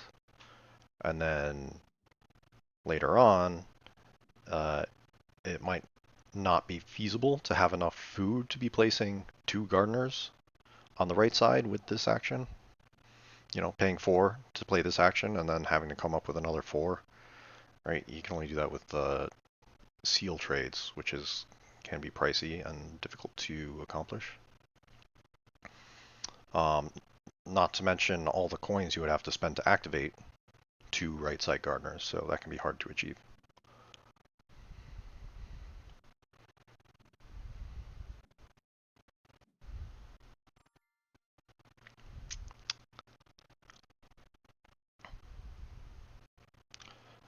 So I've got a good white here. Might just go stick to the plan.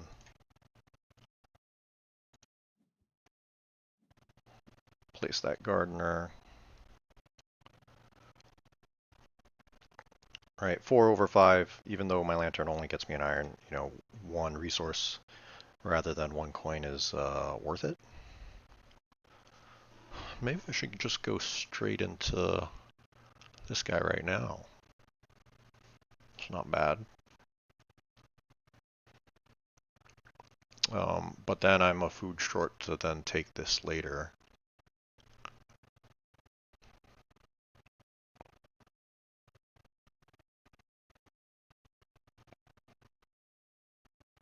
So I think I'll just do this now.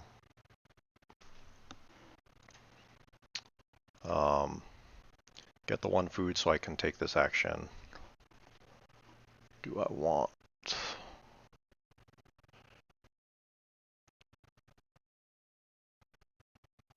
Yeah, 1 food lets me take that one.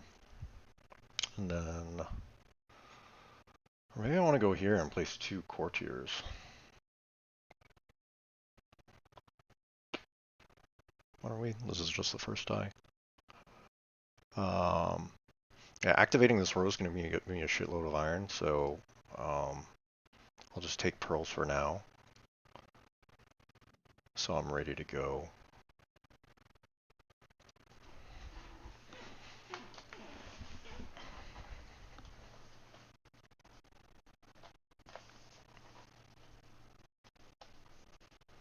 And really ignoring courtiers in this game, I don't might come back to bite me.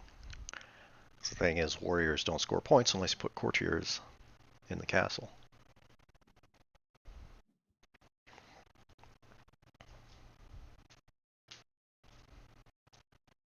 2, 3, 4, 5.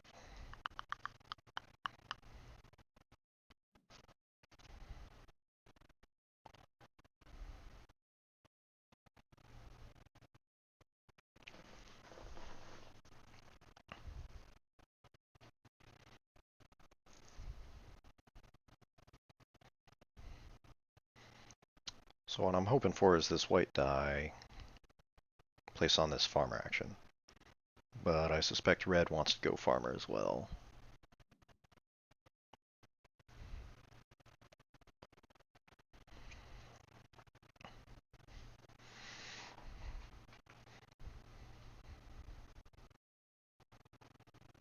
Ideally, what we want is to be placing courtiers with our warrior action. Fortunately, there are no courtier actions on the board, which makes that difficult.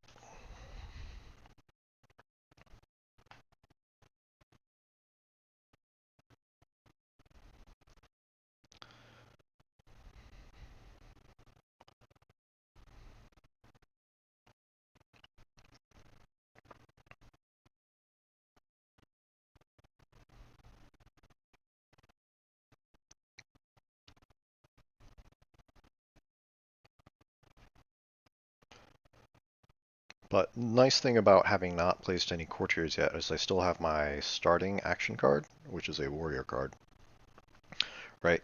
And that's the only situation where you can line up um, the meeple placement action with the row that gives that resource, right? So activating the middle row um, self-feeds this warrior action. So my plan is to take a garner action, place this guy to run the middle row, which after this meeple gets placed gets 1, 2, 3, 4, because my lantern is iron, 5 iron, which effectively pays for a warrior 5 action itself without using the 2 iron I already have.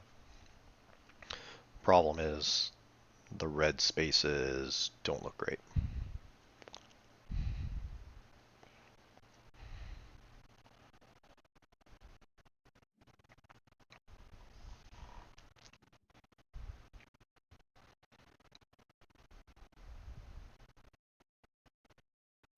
Lanterns would normally be good, but I haven't been building my lantern, so it's like straight up 1 resource. Like grabbing 2 iron is just straight up better. It's twice as many resources. But I'll probably go for food and pearl. Um, because those will be the resources that are a bit harder for me to get. And I still want to hit up this farmer as well, eventually.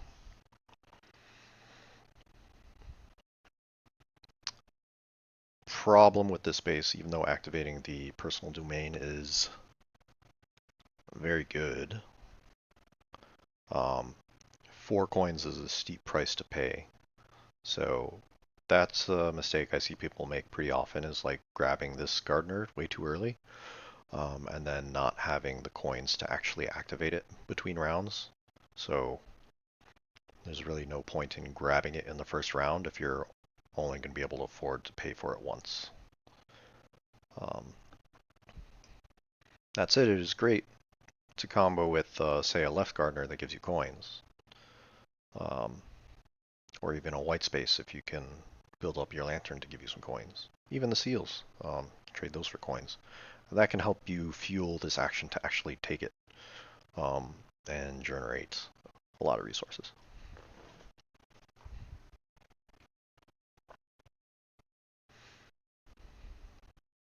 So red has sneakily been gathering up a lot of points with his decree card here.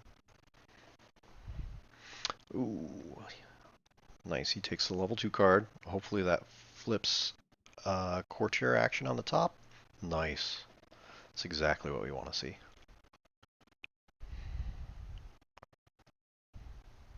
Love to see it. So I will take this 5. Gets me another coin, which does give me enough to play this um, personal domain action, which costs 4. So I can then go get up to 7 iron to do a warrior action, then use my warrior action to take a courtier action, and I have just enough coins to place that courtier. The problem is now I have 0 coins. But I just took a turn placing 3 meeples, so I can take a turn to work on getting some coinage back. The question is, do I want to go up to level 2 right away and take this guy? So everyone's got this background, so everyone kind of benefits the same. But they've got their lantern. Well, blue doesn't, but red certainly has a good lantern going. So these lantern spots are not a bad alternative to the 3 resources, so it might just be better to keep that on the board so that I can use that. Whereas if we're all stuck doing lanterns, red benefits the most from that. So I might just stick to level 1, take the best action available, which is iron plus lantern, which is 2 iron. Do I really want that?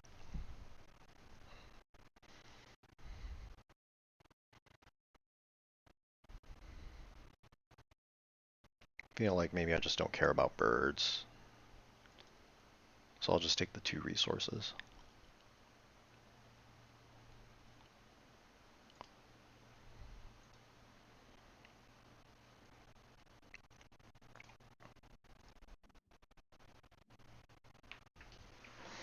So that's a good flip because since I'm accepting that I'm going to be last in action order, I don't want the other players to have access to a good level 1 double spot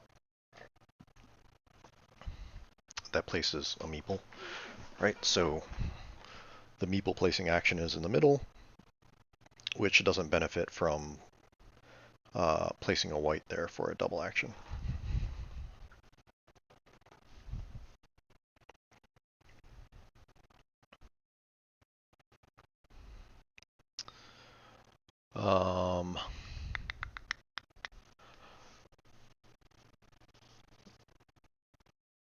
So in games with higher player counts, last position is not exactly where you want to be. But sometimes you get lucky and people flip the cards you need. Like, well, I guess that benefits everyone. I think no one's probably gonna take this card because placing a courtier up here for a double heron is not a very good action. So I think that hopefully means that courtier is going to stay on the board, which makes warrior 5s quite a bit better, having that courtier action aligned with the red die. But the other nice thing about going last, did I list something nice in the first place about going last? Well, one nice thing about going last is that you get to decide oftentimes if a bridge gets burned or not, right? So you can go ahead and burn a bridge that you ain't got any meeples on. Sometimes that works out for you. Given my lack of money and lack of high dice left,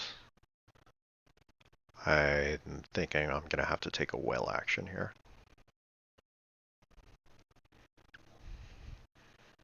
The other players are pretty poor as well, so I wouldn't be surprised if they had to take one as well.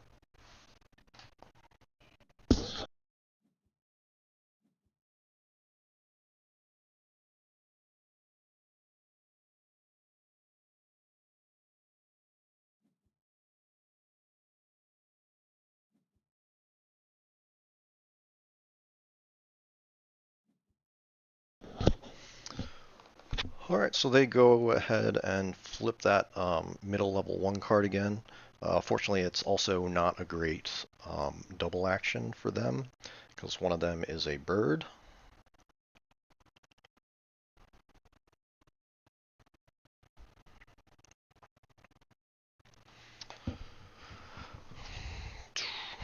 Let's see. Is there any way I could place a courtier without spending too many seals? I don't think so. So this would cost 3 to place the die there, and another 2 to get one to the gate. Could go there. Well, actually, if he places a 3 there, then I could do it. Oh, nice. Yeah, so then now I can just convert 2 seals into 2 coins, and I'll get a courtier action out of that. Or, if I go to the well, I can afford to run the personal domain in between rounds. So that's the question. Do I want to run a courtier, or do I want to afford a personal domain action? So this would get me 3, 4, 5 iron, gets me up to 7, plus 2 food, and 6 pearls. So I'll be set on resources, I just won't have any money, is the issue. So where's the money coming from? Oh boy. But I also need to get courtiers on the board if I want my warriors to score. So, do I place a warrior? Courtier. Hey, stop stepping on the keyboard. Luna.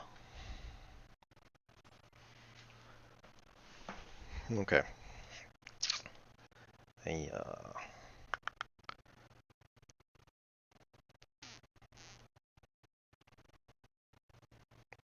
I mean, being able to afford this personal domain would be nice, but all this iron does me nothing if I don't get courtiers into the castle, so I might just have to do that.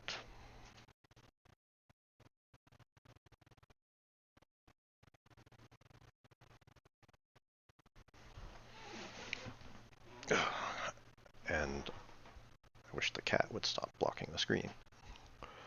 Bum, bum, bum, bum, bum, bum, bum.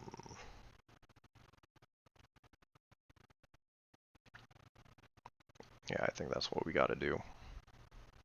We'll get a ton of resources anyways when we hit that 3 resource drop, so I didn't count it out, but we'll probably be getting close to max resources, which will be awkward anyways.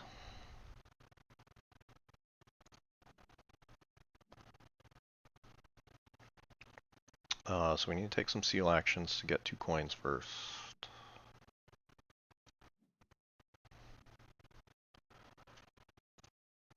Exit, take a courtier action,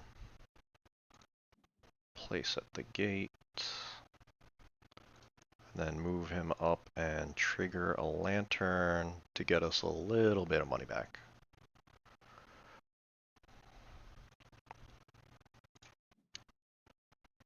Right now I'm valuing that coin a little bit more than this iron right now. Also unfortunate, this might flip a good card for my opponents, which, yeah, it kind of does.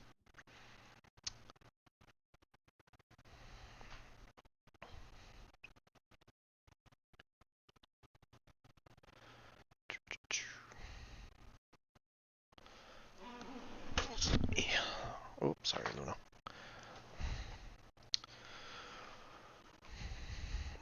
See, here's the awkward thing is that blue does not have the coins or the food to be able to activate that gardener. And even if he did to activate just this gardener, he doesn't have the coins or the food to activate another right side gardener. Right, so that's kind of the awkwardness of the right side gardener there. We should be thinking about what resources do I want. I mean, maybe 3 food, maybe 1 iron.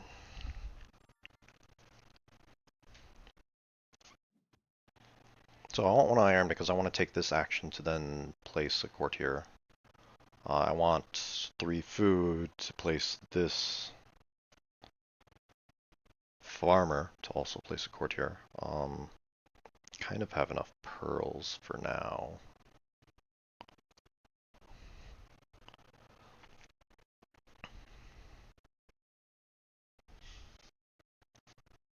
Or do I take 1 food, 1 iron, 1 coin? Because I am desperate for coins right now. Uh,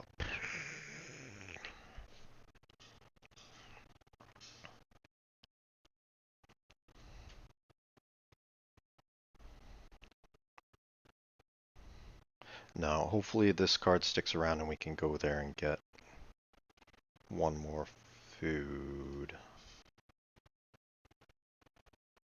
So we'll take 2 food and an iron.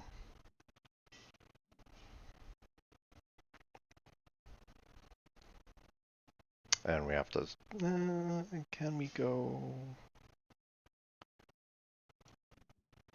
So, didn't account for the fact that I have enough seals to trade in to do this personal domain.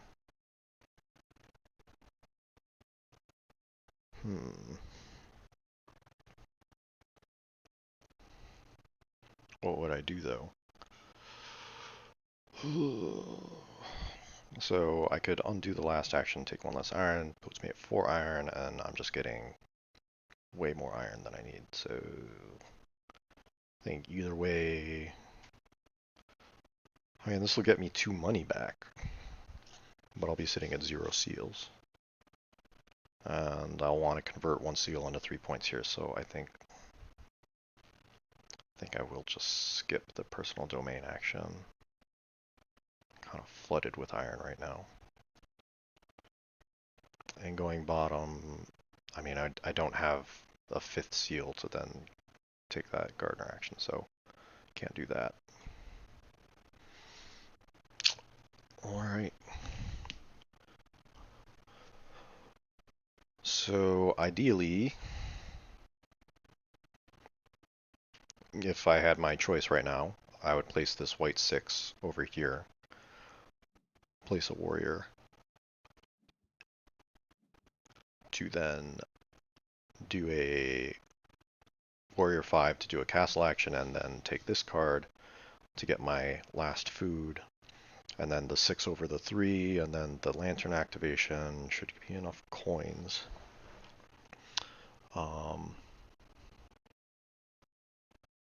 To place that gardener, to set up myself having enough coins to use this gardener. Place more courtiers.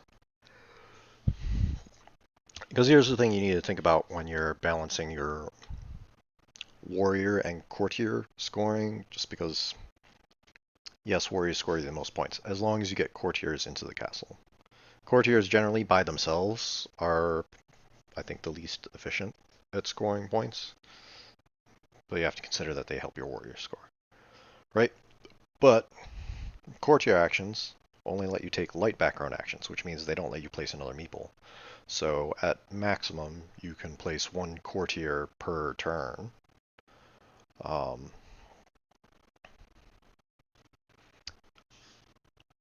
So that's kind of the limiting factor. And so for me to get 5 courtiers in the castle right now, I have to place 1 in the castle every single turn.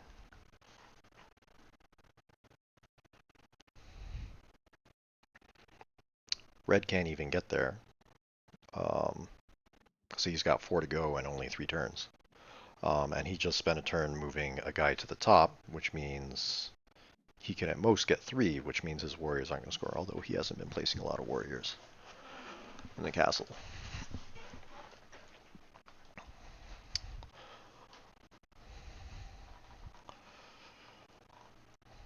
He is getting a lot of raw points, though, with that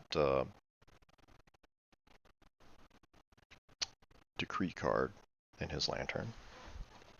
I don't think I'm too worried, though.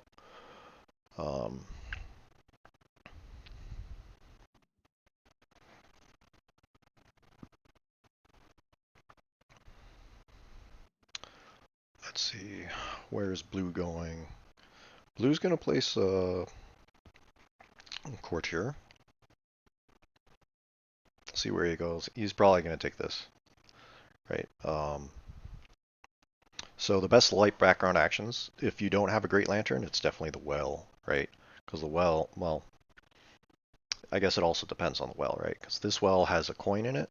Um, Obviously, it's better if it has two resources, because the seal is also half a resource. So that's 2.5 resources on the well itself, and then usually it's an extra coin in level 1 or an extra 2 points at level 2, and so it's just straight up more resources than your other standard light background actions, which at level 1 is usually just 2 resources. Level 2 is usually just 3. So I expect him to go here. Um, but, maybe he goes to level 2. Nope, yep, he does what I expect. It's the card I wanted. But it's okay. We've got a lot of seals, so we could convert them to a food if we wanted to. Um, but that doesn't solve our money issue. Right, I need coins to place a courtier at the gate this turn, coins to place a courtier at the gate next turn, an extra 3 coins if I'm going to do that via gardener, and then spending 2 seals to do that via. That's not bad. I'll take that. Yeah, so this is even better than putting a 6 over here, right? Because I don't care about that bird. The the well with an extra coin is huge. Right, so I got 2 coins and a seal from the well. So already up to 5 coins there. I got a couple coins from placing 5 over 3.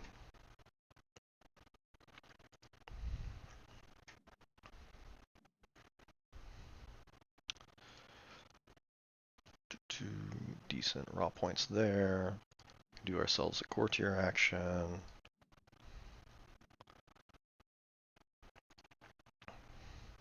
Right, so now if I take a lantern, that is a steal and 2 coins. If I take the well action, that is a pearl, 2 coins, and a seal. So, if your lantern's not great, usually the well's better. Getting just as many coins, but an extra seal, getting 1 less bird. That's fine.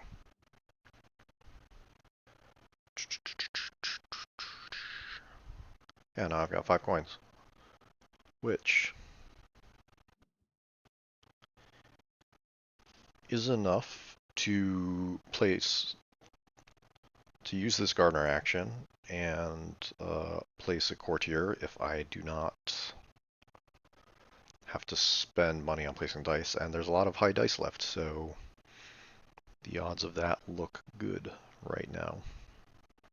So next action, probably have to turn 2 of these seals into a food to get that 4th food, like I was saying, but I have enough coins to do that now, so not too worried about it.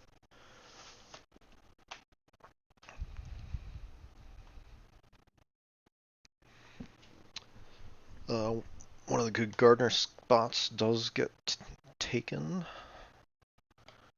5 over 3 here is still not bad. I think I have enough seals that getting an extra 2 coins versus going to this spot is worth it.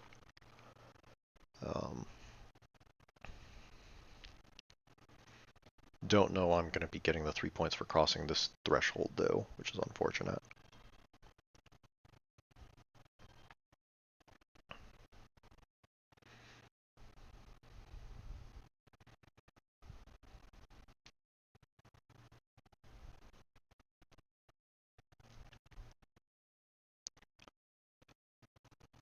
So red here is in an awkward spot that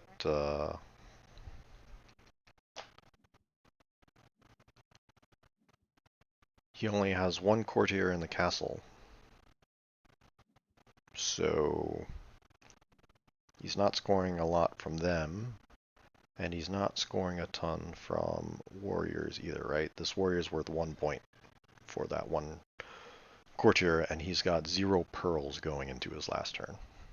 So he is entirely much relying on raw points, and I guess points on this track as well.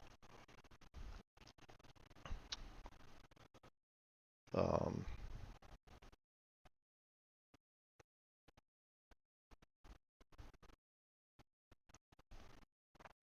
but usually I find it's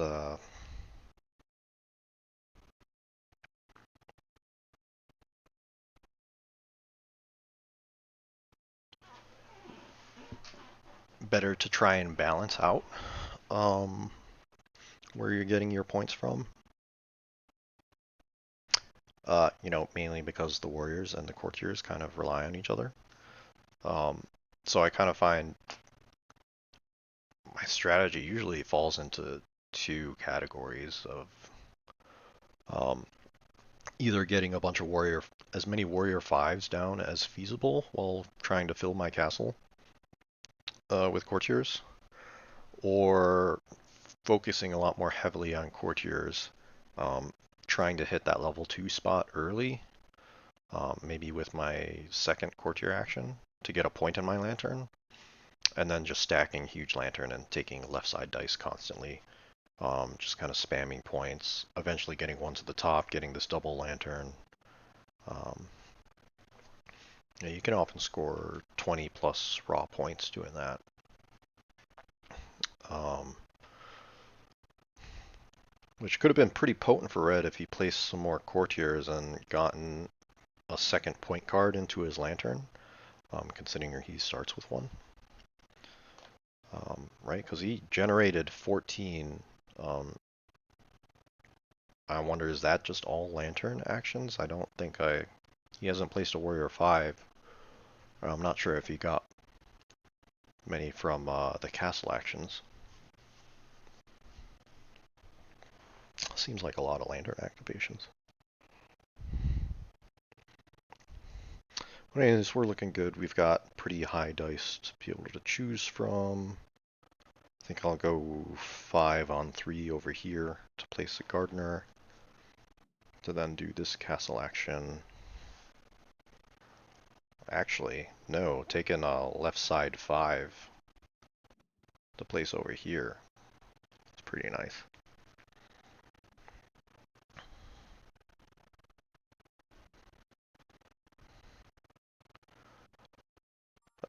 And then, right, because the left side 5 generates my lantern, which gets me an extra 2 coins. Huzzah.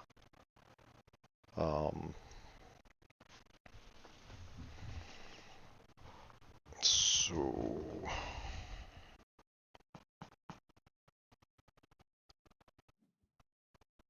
do you want to do that?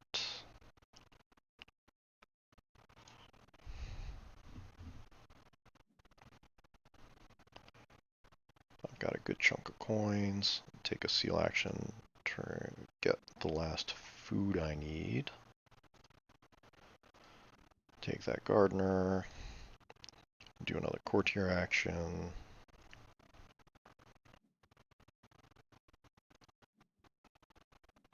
Which unfortunately draws down quite a bit of our money, but we've got a good amount of seals to make up for that. However, I'm starting to run out of pearls, so I'm probably going to need to take one of these guys.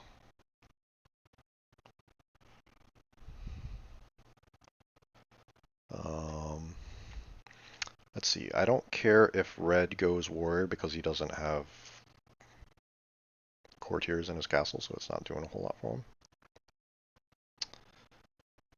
him. Blue probably wants to place a gardener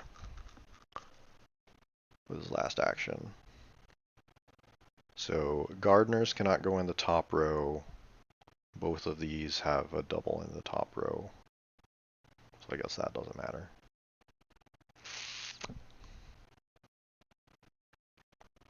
So I guess we'll just go on the right side. No, we'll go on the left side, right? Because if one person takes it, they might leave that open for me to do it. But yeah, in any case, I need pearls to be able to do one more courtier action on my last turn.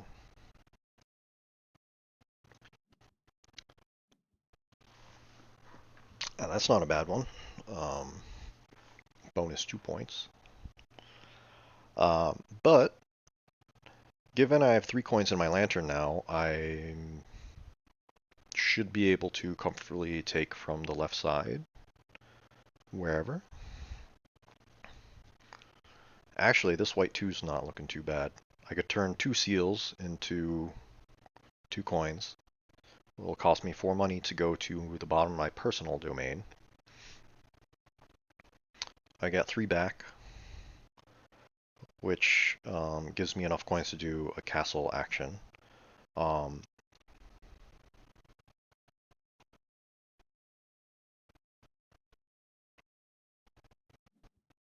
Don't have enough seals and iron, though. My train of thought was kind of taking me like, if I can get to 3 iron, I can take a warrior 3 action to proxy that courtier action, but I don't have enough seals, right? Because I'd have to trade in 2 seals for the 3rd iron. I get the 2nd iron from activating lantern. So I'm left with 1 seal.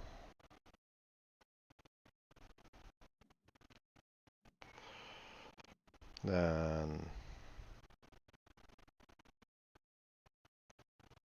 but I need 2 seals to be able to afford taking that die. Ugh. Right, and then this seal would be nice, but it would be spent on taking the warrior action, so that doesn't really help. So 1 seal short of being able to do that and get 1 more warrior onto the field.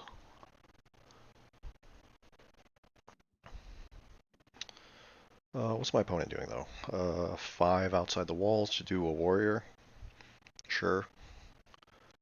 Well, I guess it is 3 points because he gets a lantern activation. I guess he does cross there for another 3 points, so it's not terrible, but kind of on your last move, you want to have like a big resource dump to get like 10, 20 points from placing multiple meeples. But it seems like I'll just be getting my last courtier, right? Because a courtier for me is worth 2, 4, 5 extra points.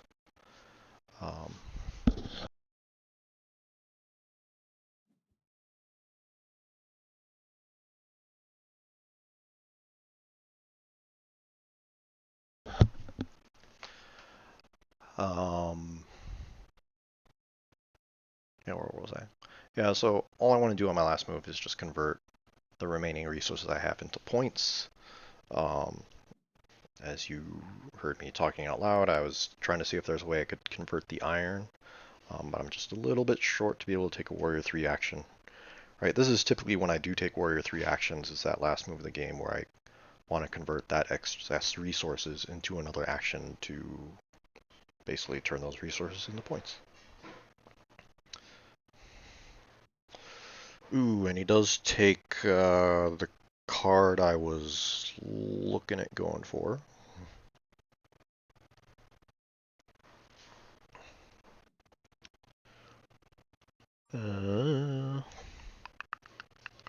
So if I go there, it costs me 1 seal to go to the warrior spot. So I'll have 2 left to convert into another. Okay, yeah, I can do that. It doesn't give me the pearls to go up 2 levels, but it's not bad. And an extra 2 points. Right, so I don't have to convert any seals into money because the level 1 of the castle is cheap enough for that.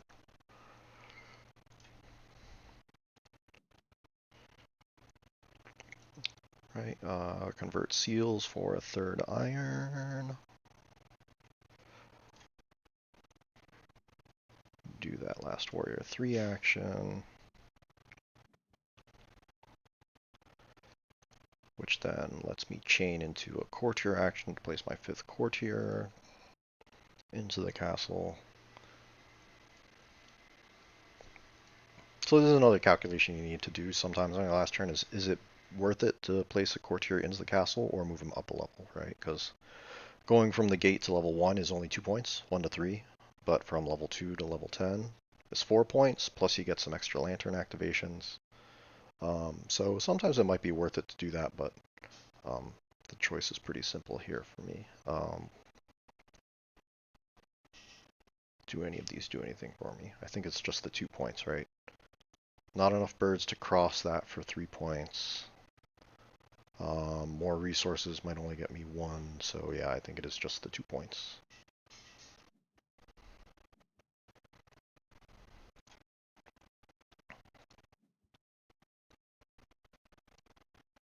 Oh, and that's it. So placed 14 meeples in 9 turns. That's kind of gives you the general idea of how that math works out. Find a lot of turns where you can place multiples.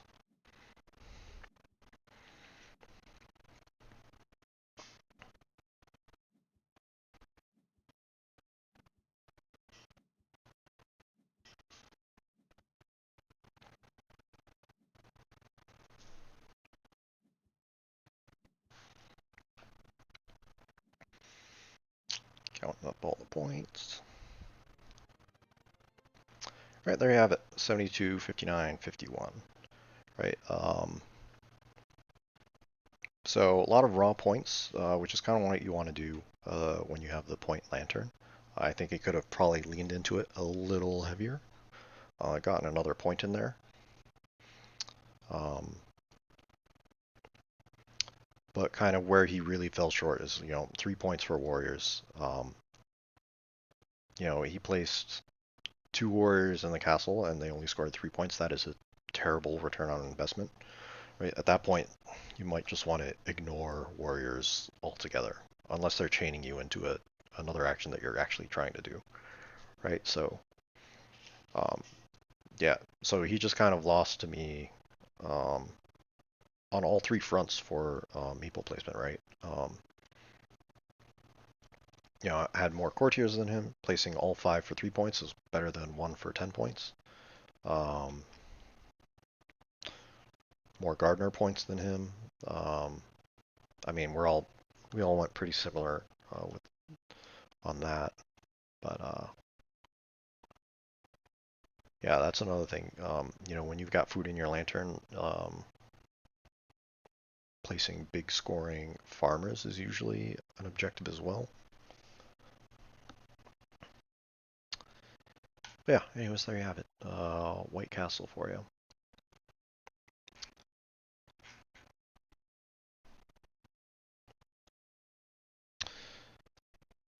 All right, wrapping up the games for first day of WSBG, we got Azul.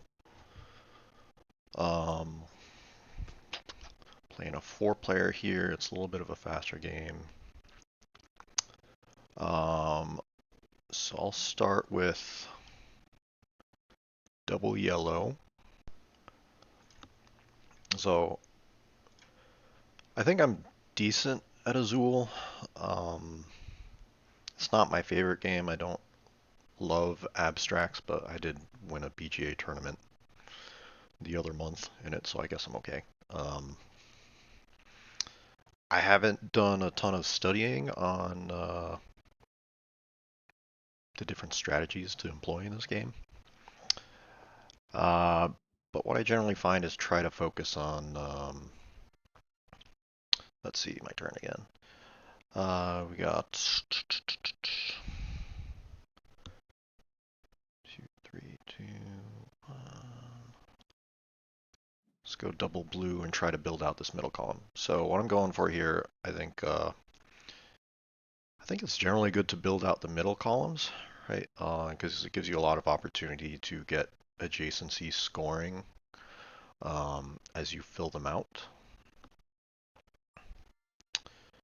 Um, and I try to pick out of the middle so I don't um, give my opponents the opportunity to uh, pick up double, triple, quad tiles as we go along here. Um,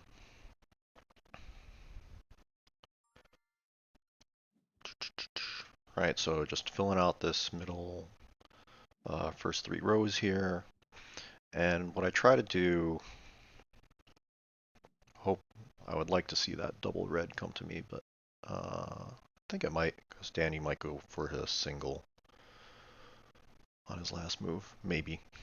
Um, but try to hit these larger columns in only two moves. Um, the three column, maybe try to hit that in a single move. If you're able to go first, you have good odds of picking up a triple when you have first choice.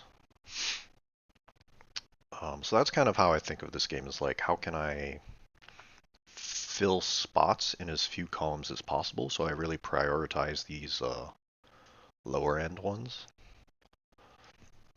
And I don't focus too much on the 4 and 5.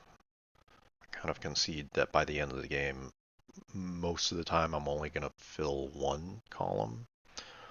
So I usually just kind of wait and see, and if anyone leaves me um, a big pile to hopefully fill those out in two moves, right?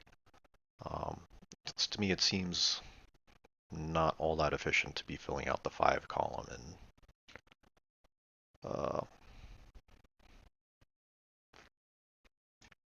3+ moves. Um, See, this is a situation where I don't know if it's better to drop it on the floor or drop it in the 4, because now I'm really limited in what I can drop in my 4 and 5 column, right? Filling out this 4 in 2 moves would require me to get a triple 3, a triple blue, which there is one there, but with 2 people going before me, it's not going to happen, right? See, it's the first one to get taken. Um, Double white is nice. I see, this is where I maybe should have dropped double blue on the floor. Or the single blue on my last move on the floor, because it would have been nicer to place that double white in the 4 spot, I think. Um, but now that I'm going to get to go first next round, maybe I can get a triple blue or a triple red to close out these 5 columns in only 2 drops. Um, so I didn't drop it in the second column because it's white is way on the left, so it doesn't score any adjacency. I'm looking for double blue or double red. There is a double red here and here. I'll go this one because it doesn't make anything in the middle better.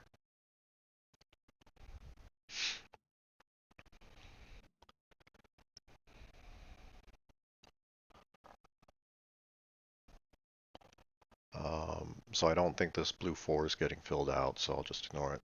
Blue 5 is definitely not getting filled out.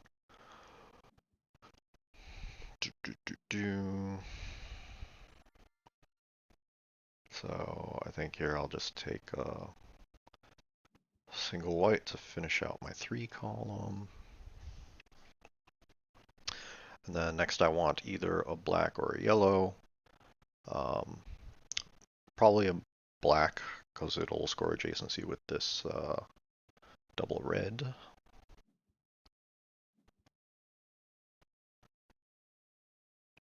And now that we're getting close to the end of the round, I actually want it to end sooner. So now I actually might take it from the outside ring um, to encourage people to pick up bigger packs so I don't get stuck with a bunch of tiles I don't want. Like, I think worst case scenario, I get stuck with a triple yellow, which all gets dropped on my floor.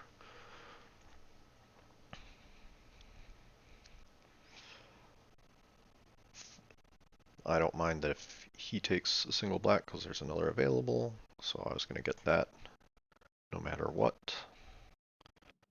Um, he takes away my best case scenario, which is getting a bunch of blue.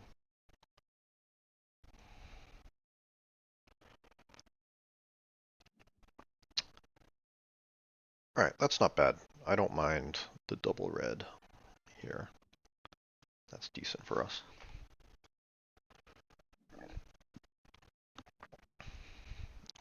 So yeah, I just try to fill out these first three columns as much as possible. Um, just to kind of rush the scoring. Let's see, what do we get here? Got a triple black and a triple white to choose from. I've already filled out white, so on the three column, so nice easy score for the three column. I'll take that.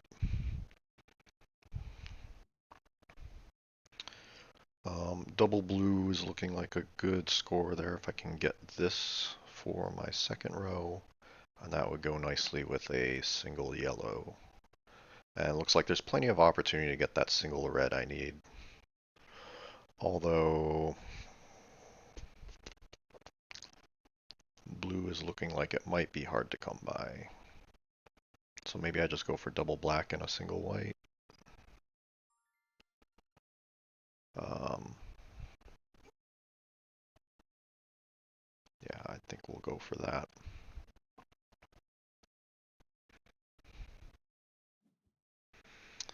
If any blues come our way, we can just drop it in the four column. So this is actually, I think, not looking great for getting a column bonus, right? Having this blue stuck here, and me, and then looking like we're going to fill out the red 5. We'll have to fill out. Oh, we do get a double blue. Jeez. Maybe we do go ahead and take this. Because there's still plenty of white options left. I might not get the red I want, but I might get to finish out blue. We'll see.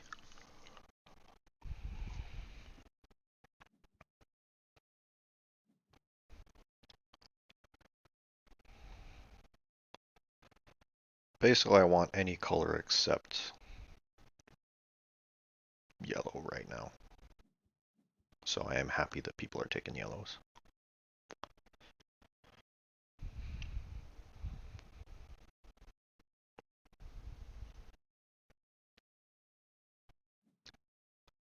And blacks. I don't want a black right now, so people taking blacks and yellows is good for me.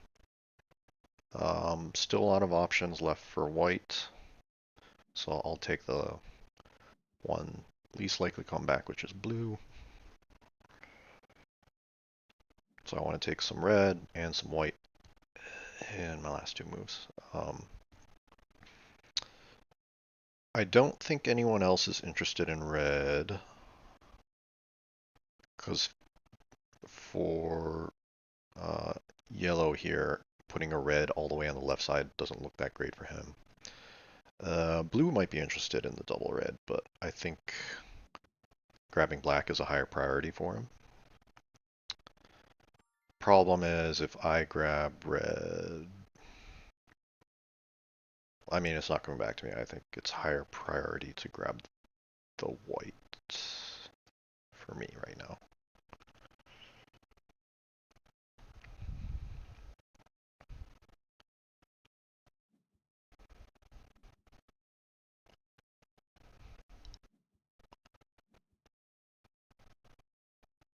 I think this is my first time playing a live Azul game. It's moving pretty fast. I feel like I'm not having a lot of time to think here.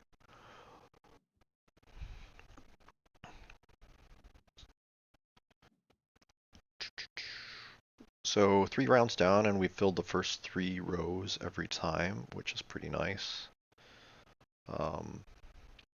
Triple yellow would be amazing, and looks like we will get it because Guy before me goes triple blue. So that's a really nice three spot to fill in for scoring in a single move. So that worked out real nice for us. So now we want to look for double blue and a single yellow. Looks like we've got a couple of good options here. So two double blues available. One double blue available, but I don't.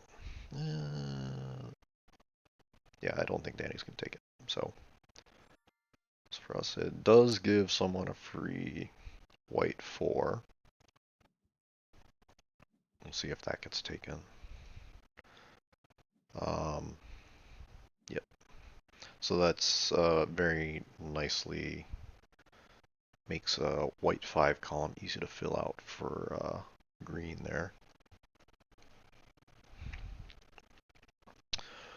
So we're looking at needing a single yellow. Three options here, but one will drop something on our floor, which is okay. -1 point's not bad. Still got some options for a single red. Okay, that's better. So we don't want to take that one because it'll group reds, which we don't want to do yet.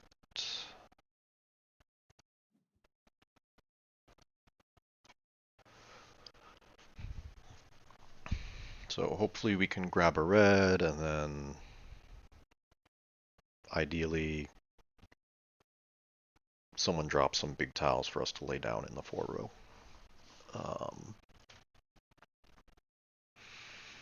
A lot of whites, a lot of blacks would be great.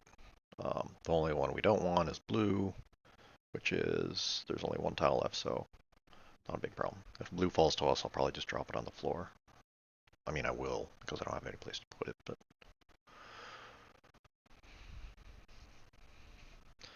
Okay, with 2 people going before me and 3 red spaces left, we're guaranteed to get a red here.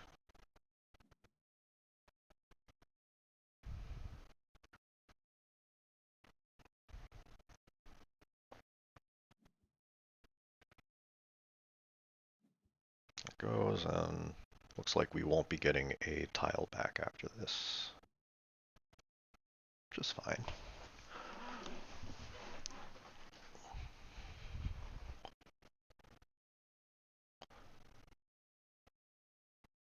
Doing pretty good for placement scoring. Looks like blue is behind on a level 1. Some round he didn't place 1. Looks like yellow's not going to place a level 1 this round, but he does get a nice row 4 in a single move.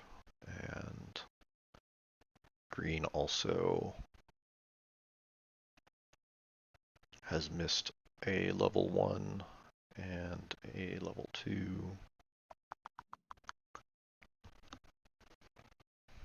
Or 3. So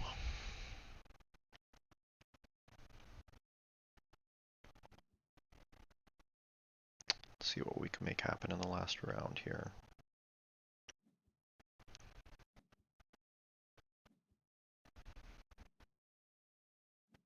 So getting good adjacency scoring, like filling out these top 3 rows every single round, has us in the lead for now. No good triple. There is a triple. A lot of blacks, which maybe I want to go for that first.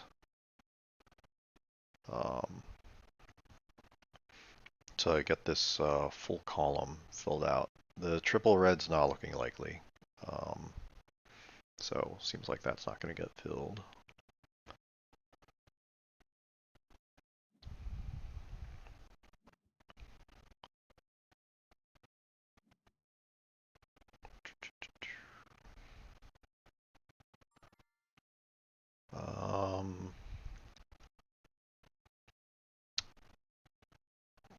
Take this one so as not to fill out group up whites for my opponents. All right, yellow would like a double. Well, he's got access to a double white. But Blue would also like a double white. Huh. What do you want here? Oh, I also want a double white, actually.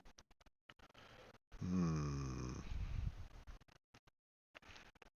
What's more important here, a double white or a double black? Now, oh, I may not even get a double white. It's awkward.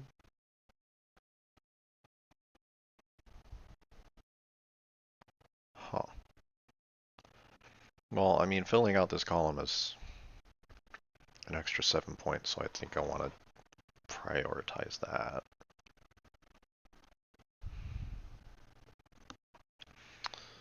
Um, Double white's looking questionable. If I don't get this blue, could be dropping some stuff on the floor, which isn't great. Yep, there goes the white. Which, yeah, gets him the +10 for completing white. So that's dead for me. There goes the single blue, which means I'm going to have to drop stuff on the floor if I want blue. Oh, if blue takes a single black, then there's 5 blue. I'm not even filling the first row. That's looking terrible for me.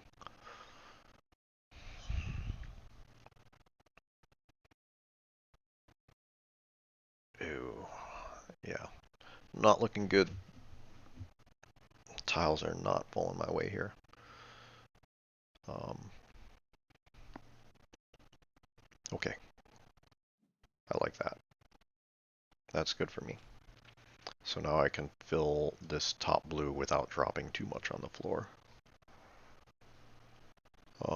And of the options left, well, it looks like I'm only going to have 2 options when it gets around to me.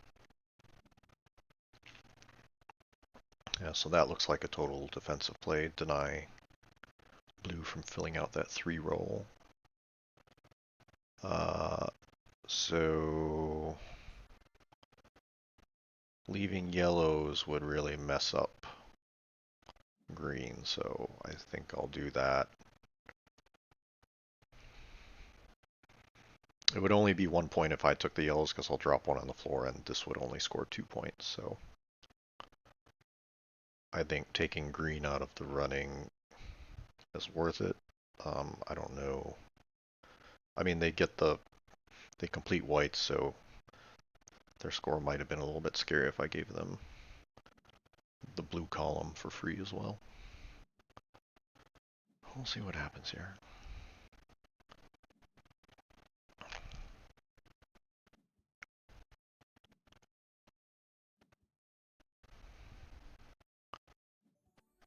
Green one anyways, even though I messed them up with that. Very close second place, so I mean that went better than I thought it would. I did not think that things were going well for me. So there you have it, Azul. Probably not the game I'm going to be playing on the first day, um, but I think I'd be okay with it encountering it in a semifinal, grand final, or something like that situation. Um, yeah, so Terraforming Mars I enjoy. I feel like I get pretty unlucky with it often though. I've had a lot of first round exits. Um, I feel like there's a lot of king making that can happen in that. So I think I'm probably going to play White Castle. Yeah, White Castle.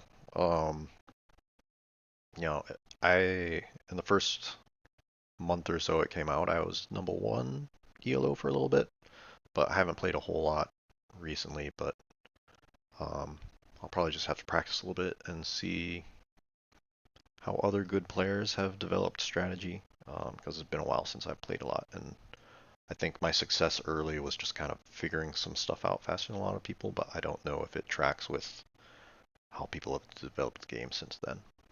But anyways, that's the day 1 games minus Brass. Um, so hope you enjoyed, and certainly drop some comments on what you think of my commentary. I know there's plenty of really great Azul players out there. especially. I know there's probably a lot of things I can improve in here. So um, I welcome any strategic commentary. Thanks for watching.